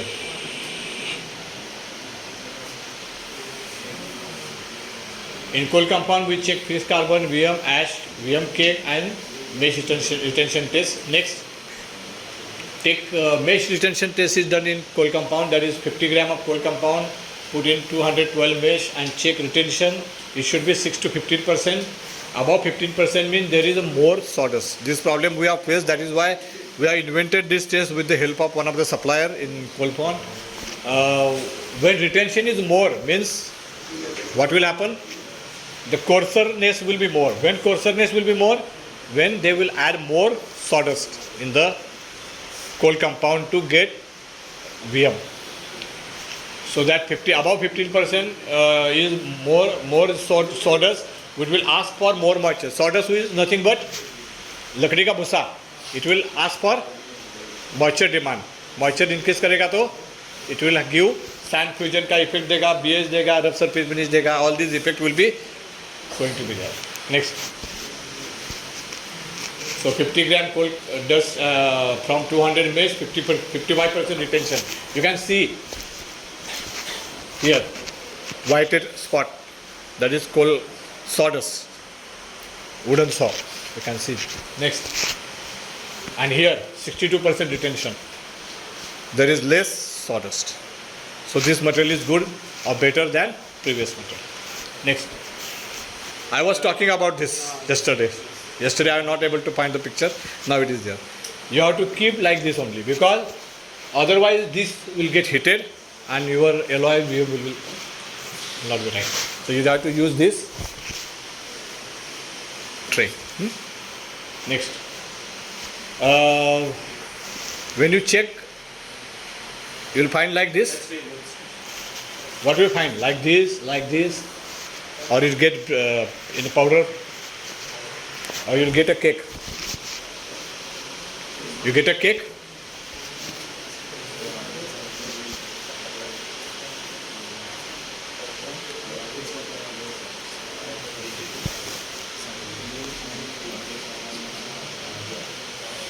Pardon? Sand. Not sand. It is your coal compound or what P bond. Even when you are checking the, you get the cake or what? Powder only. Some people are claiming that it is good. I am not recommending, because it is just a slide I have put up. But some people say it is very good. Some people say it is just a marketing stunt. So I am not making any comment on that. Both may be right, both may be wrong. Only thing I am just trying to understand what you are getting.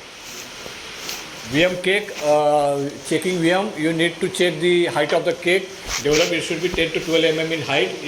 Such type of cake is developed means there is a proper expansion of coal and it gives better efficiency in terms of sand peel off and surface finish. This has been said by one of the coal compound supplier. Other supplier is saying this will not work. I am not sure whether he is right or he is wrong. I am not want to prove that. Only thing, one experience I am sharing with you, you just cross check with your experience. Next. People say lustrous carbon content, but they don't have apparatus. Yes, that is true. But they give some Theory, figure. there are two theories. One is lustrous carbon, one is this thin film. Both theories are being put forward by the people, but both theories are not proven. No one has proven both the theories. It is just assumptions they are making. Next. The pitch, coal tar pitch and petroleum pitch. Yeah. Which one acts better? Normally, coal pitch, it is US pitch is better. That has been said again. They are saying that they are using that pitch, but we are not seeing that. We can't make a comment on that because they are not showing us. They are showing just one report, but that report can be one-time report. We don't know whether they are using continuously the same pitch or they are mixing 2 or 3 pitch. Indonesian pitch is the best. But does any laboratory in Pune has lustrous carbon testing apparatus? They have a laboratory, but we have not checked anywhere. Because checking is not help. Because even we check and go to the supplier, he will have a lot of theories to say. So we will not able to convince him. There is no point in convincing him to the supplier. At least. Yeah, our knowledge we can check. Yeah. Okay.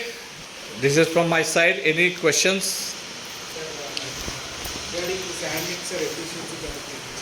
Sand efficiency mixing calculation is based on 2 things yesterday as I told you. One is how much sand capacity, mixer capacity versus how much you are mulling is one, and how much bentonite efficiency you are getting in the mixer to get desired GCs. There is no such formula. that GCS values or sand properties values linked with the cycle time, or which parameter I need to take? GCS along with your cycle time, mixing time. There is no formula, but you can compare that with this. Say, for example, the benchmark is 120 second for the mixing time. With 120 second, with 0.7 bentonite, I am getting 1500, means my mixer is efficient. But if I want to make 3 minutes mixing and then I am getting 1500 GCS with 0.8 bentonite, means something is wrong, because I had to mold more, I have to add more bentonite to get desired results. So by that comparison, you can decide whether my mixer is efficient or not efficient. That is only. There is one formula, but I am not exactly knowing it. It is something, it is related to shear strength. GCS versus shear strength or something like that. There is one formula in theory, but I have not checked. I have not observed that or not checked it. But there is one formula, maybe GCS versus shear strength. But normally don't have shear strength machines. We don't. Most of the foundries doesn't have that. So nobody is using that formula or nobody is using that test. But there is one formula, I have seen it somewhere in during my RDO audit. I have gone through that because they need that shear strength requirement. So during that I have gone through that, but I have not tested it. Results and moisture. Now we are placing temperature sensors.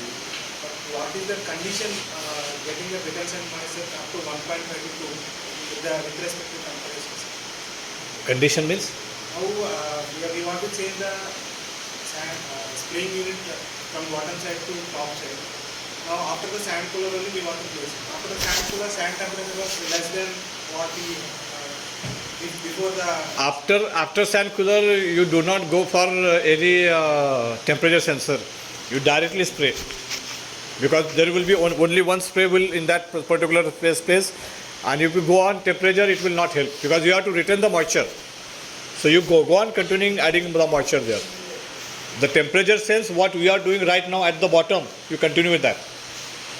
Because that addition is not going to help you till end, because during the travel of the sand, that moisture, whatever you are adding at that point, it will get evaporated. It will only help to reduce the temperature to some extent. It will not retain.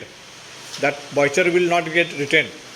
The moisture which will get retained will be only moisture which we will add after the sand cooler and before your return sand hopper in between. So there it doesn't go for any sensor. You put down a mist type of moisture addition and let that moisture addition 100% all the sand. Because anyway you want 1.5 to 2.5. There is a huge range available with you. And it is going to be, all the sand is going to accumulate in the hopper. So even once one batch of sand grain is 2.5, another with 2%, it will somehow it will get mixed up with each other. So it will become a homogeneous when it will again traveling towards the mixer. So don't worry about that. Their temperature sensor is not required.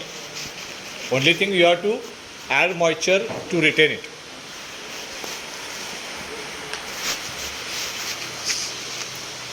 Any more questions? Pattern index, for what purpose we use pattern index? Pardon? Pattern index test. That is what I am saying. No? It is not normally, nobody is checking. No one has that instrument right now available. Previously it was there, nowadays nobody is checking. Outdated test. It is outdated. But that what his question was there, no, efficiency of the mixer is measured against that shatter index itself. I think GCS versus shatter index or something like that formula is there. I don't know exactly. Yes, there is a formula. Yeah, there is a formula. I know that formula, but it is, I have not checked exactly. I doesn't know that formula, but There is one formula for mixing efficiency. Wenninger formula, according to Wenninger. okay.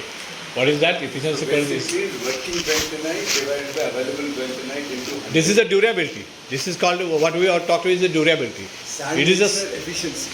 it is not a sand mixing efficiency. It is a durability, because whatever we are adding the bentonite and working bentonite is nothing but durability basically. So it's taking GCS, compactability, moisture. and accordingly is calculating. We are getting somewhere around 65% according Okay. to this formula. Okay. I am not aware of this.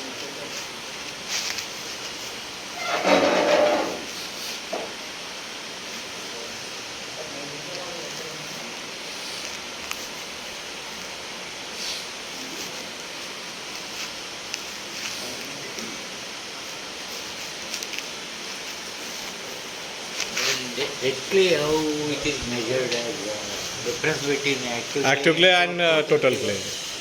Active clay versus minus total clay. If your total clay measurement is wrong, then your dead clay is also wrong. This is mainly happen many times.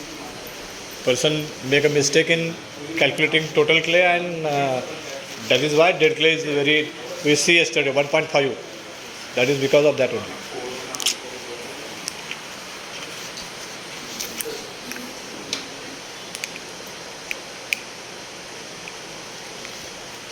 the figure minus loss on ignition of finer part of the sand, fines, Okay. sand fines, that gives actual dead clay. Yeah, actually dead clay. Fines are dead clay, nothing but dead clay. Fines also because they have some volatile matter, loss on ignition. Loss on ignition. So that has to be deducted from the AC, Deducted. AC minus AC. Then it gives true dead clay.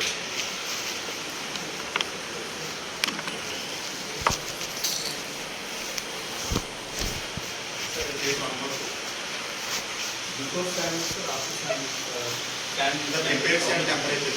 Before? Prepared sand mixer. Before sand mixer and after sand mixer. It should be plus or minus 5 to 5 degree, 5 to 10 degree maximum. Both. Normally after sand mixer it will be plus. Before sand mixer is also plus, because coming minus is very difficult. Room temperature plus 10 degree. It depends again on your wet mixing time. Wet mixing time is more, then your temperature will be more. Wet mixing time is less, your temperature will be less. So wet mixing time plus your return sand temperature, that will define or that will decide your prepared sand temperature. How to control the sand filler gate, dust extraction gate is already shown. How to control that 60, 80 like that? It depends on Active clay or dead clay. Dead clay. Mainly dead clay, because we are dealing with the dead clay. More is the dead clay, you have to remove more fines outside, so dust extraction should increase. Less is the dead clay, means you can keep more dust inside and you can reduce your bentonite and coal bond consumption. For that you have to measure dead clay, you have to measure your dust percentage what are going outside, because many times dust collector also get choke up or jam, and because of that the whole system get difficult, because as it is getting jammed, the dust remain inside the system and your dead clay increases, and because of dead clay increase, moisture demand increase, blower increase, casting weight increases, swelling increases, boxes getting broken, so many problems. So constant focus should be there of what is the dust coming out of the system every day. You have to measure it with the percentage with mold sand, number of mixes. It should be normally 0.2 to 0.3 or 0.4. It should not be less than that or more than that. It should be maintained in between. Dust fines have collected per day 34 kgs. Not per day, it is in 17 batches we are saying. 17 batches, they check the counter of the mixer. She put the bag in below the dust collector system, and after 2 hours she again remove the bag and check the mixer. So the 17 mixes happen into whatever 900 kg, 950 kg he is taking, and divided by whatever dust he has collected. On the basis of that, he has put up the percentage. I think it was 0.28. No, we have procedure for testing of bentonite and coal compound separately. Okay. But what we are getting PBON is a mixture of both. Yeah, that is what I am told yesterday. You have to take from them if they have any Yeah, they have used they have any specification. systems. they do something. However, you can check all these things also and you can make your own standard. 2 या 3 बार आप check करोगे तो you'll also understand what is coming for P-bond and you can make your own standard. उससे कुछ अलग आएगा तो you can call them कि अभी तो 3 बैचेस में ये आ रहा था, अभी चौथी बैच में ये आया है material. So what is this? So like that you can make your own standard if they are not giving. How many foundries in Kolhapur have switched over to this one? Unfortunately, very few. I have experienced at least 7 or 8 foundries. Even in Jalandhar we have tried it. Most of the foundries have reversed to bentonite and cobalt. The reason behind that is as you have to face the same problem. If you have to increase only GCS, it is difficult because again you have to increase all the things. So your cobalt also get increased and that has negative effect. So people think that adding P-bond and then again adding bentonite, again adding coal bond, all three controlling will be difficult. So people coming out of them many times. But they have a good supplier base in Punjab. Punjab, at least 10 or 15 places I have seen, they are working from last few years consistently. They have a good supplier base in Punjab. Supplier himself is from Punjab. Huh? Supplier is in... No. The foundries from Punjab are using it from last few years. They have a good supplier base in Punjab. In Kolhapur they have tried but not successful. Does it work very well in certain applications or in certain categories? No, there is a spread. Various foundries. Foundries having cupola, foundries having induction furnace, foundries having making 300 tons, foundries having 1000 ton. So spread is there in Punjab. But Punjab they are little bit. Well, where maybe your sand to metal ratio is constant or maybe No such. jobbing. No such. That is what I say. Unfreight is constant. Cupola they have 3 lines. One foundry I know they have 3 lines. They are using it. They have one more foundry. They have single line. They are making just 200 tons. They are also using it. So there somehow they are able to manage it. I don't know how. But in Kolhapur they are not able to get good results.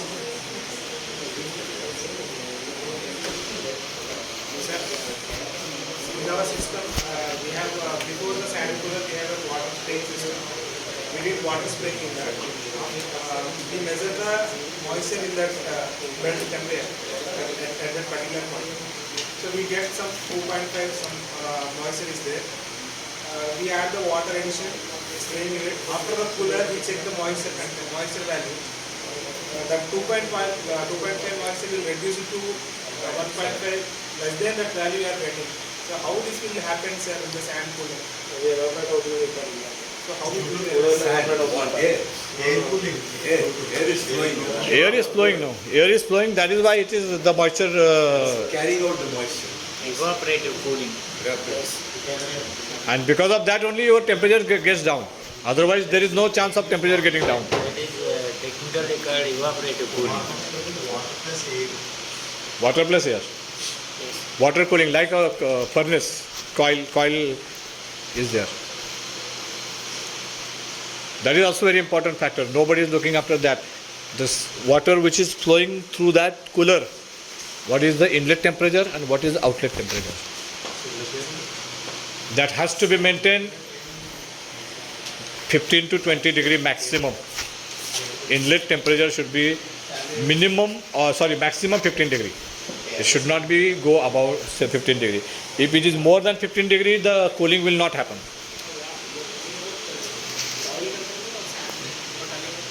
Sand cooler. The rotation of water. Because it is going through your what do you say? Soft plant or bunker shop. So that temperature drop should be there in the bunker shop. Again, returning temperature should be 15 degree, not more than that. If it is 30 degree, then the effective cooling will not happen, and your cooler efficiency will go down. This is another point where nobody is looking at this point. Convitected. Macro cost or the convitected. water plus air.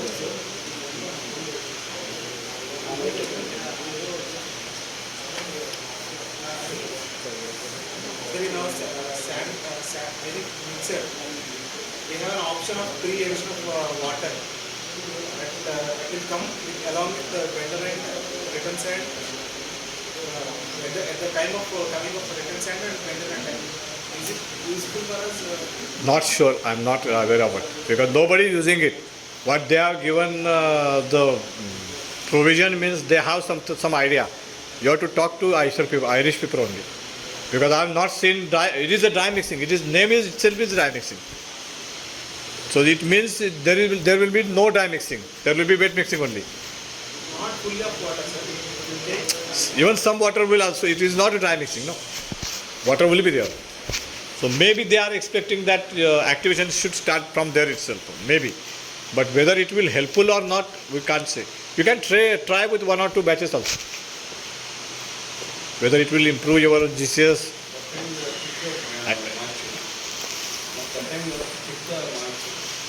Yes, you can add some moisture and check.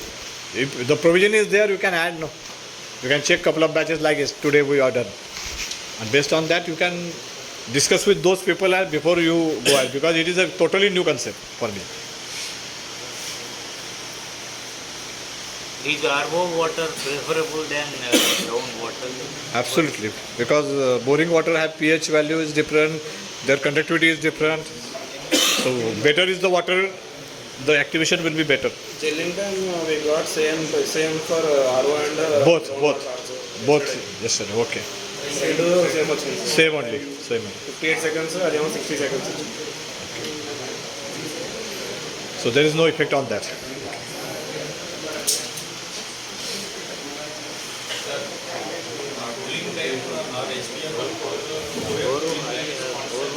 Correct. Correct.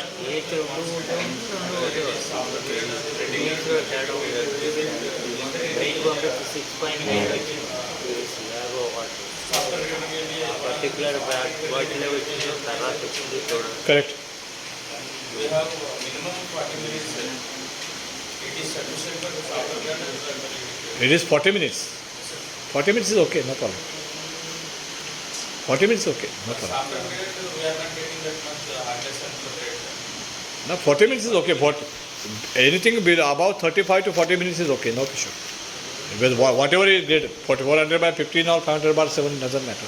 40 minutes is okay, no problem. If it is 20 minutes or 30 minutes, then there is a problem. 40 minutes is okay, and your casting is not that bigger. It doesn't pour 200 kg casting. You pour 15 kg, 20 kg, 25 kg casting on coil line, no? Not more than that. 40 minutes. 40 minutes is enough. 40 minutes is okay, no problem. At knockout, there is a spillless sand as a knockout sand. While hitting that wheel of sand, spillless sand, when we have spillless sand. I recommend to collect that sand, test it for sieve distribution. If your clay bottom 3 sieve is less than 5%, you can use that. Simple. General statement we can make.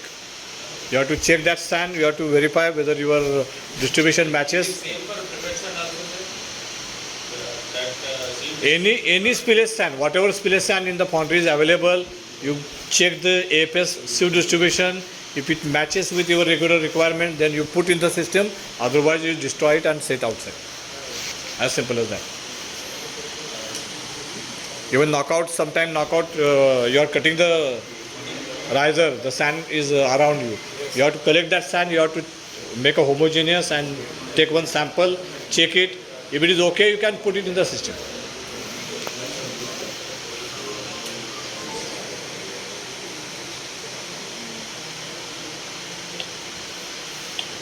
Now, how to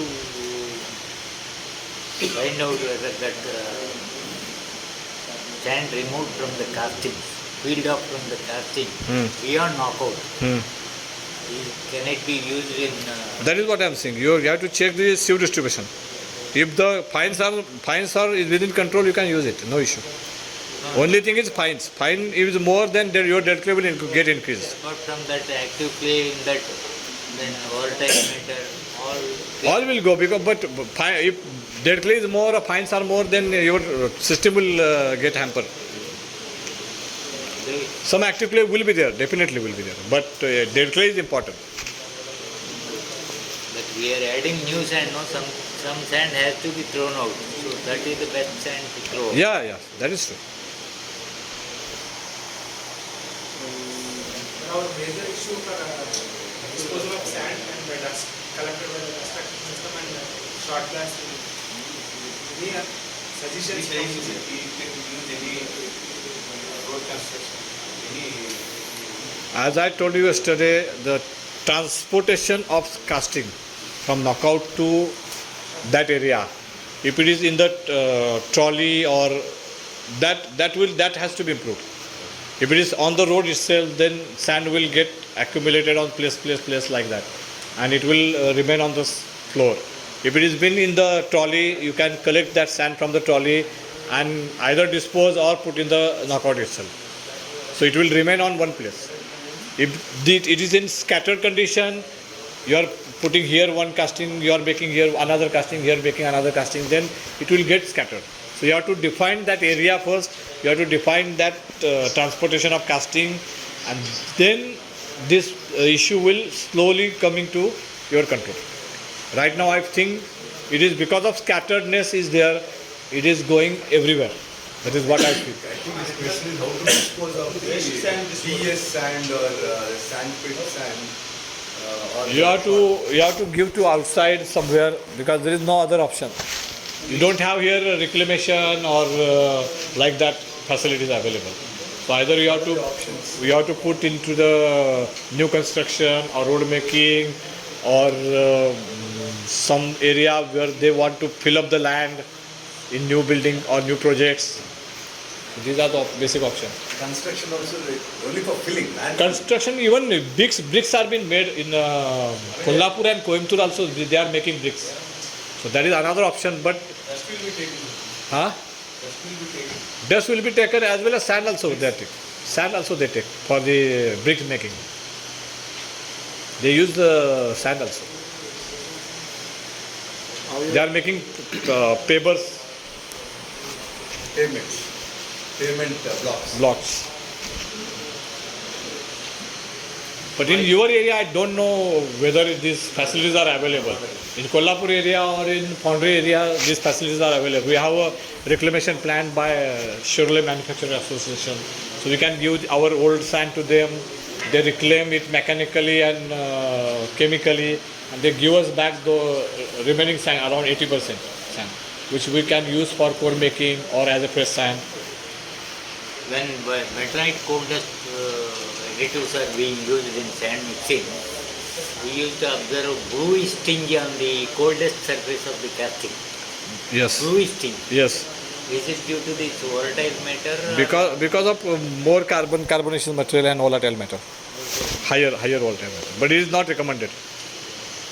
Not recommended. It will give you after machine there may be some pinholes. Because gas will be more, bluishness means more gas, more cold material. So pinhole and blowhole issues may be there. And also the clay content, whatever around the casting, that also been passed into your system. That is also not recommended. So some sand sinking should be there on the casting. It should not be zero. Yes, and storage, how you are maintaining? You can make a specific area near knockout. You are doing in the hopper, so you can keep one area and there should be some transportation system either by crane or by bucket elevator or by belt, and you can lift that sand to the desired hopper. In our case, we are adding on the box, so we bring the vehicle near knockout and dump that near knockout, and person go on the boxes and by putting on the boxes. Wet sand వచ్చినప్పుడు అది చేసేవాళ్ళం. వర్షాకాలం wet sand వస్తే box మీద dry అయిపోయి. Why? Because we have stored in pit. I've seen that, yes. Yeah, the sand per person takes the sand from center onwards, he will take the sand and send to top. Correct. Correct. So that time we have checked the AFS number. That time there we get 46 to 47 AFS only. While unloading time or after full time we get 56 AFS. So 10% AFS is. It should not be like that. It We means have either you. observed that sand particles, fine particles coming Down. downside. Sampling, It may be possible. Maybe. sampling has to be improved. So- Sampling has to be improved. Very true. Likewise, they have had the. You have to sampling has to be improved, and while putting the sand in the bunker, you have to take care that it should not be get the final sand deposited downwards. You have to take care of that. That But sand usually person he- also taking the sand to add the mixer itself. Likewise means the AFS already it is becomes less, so it will give any effect.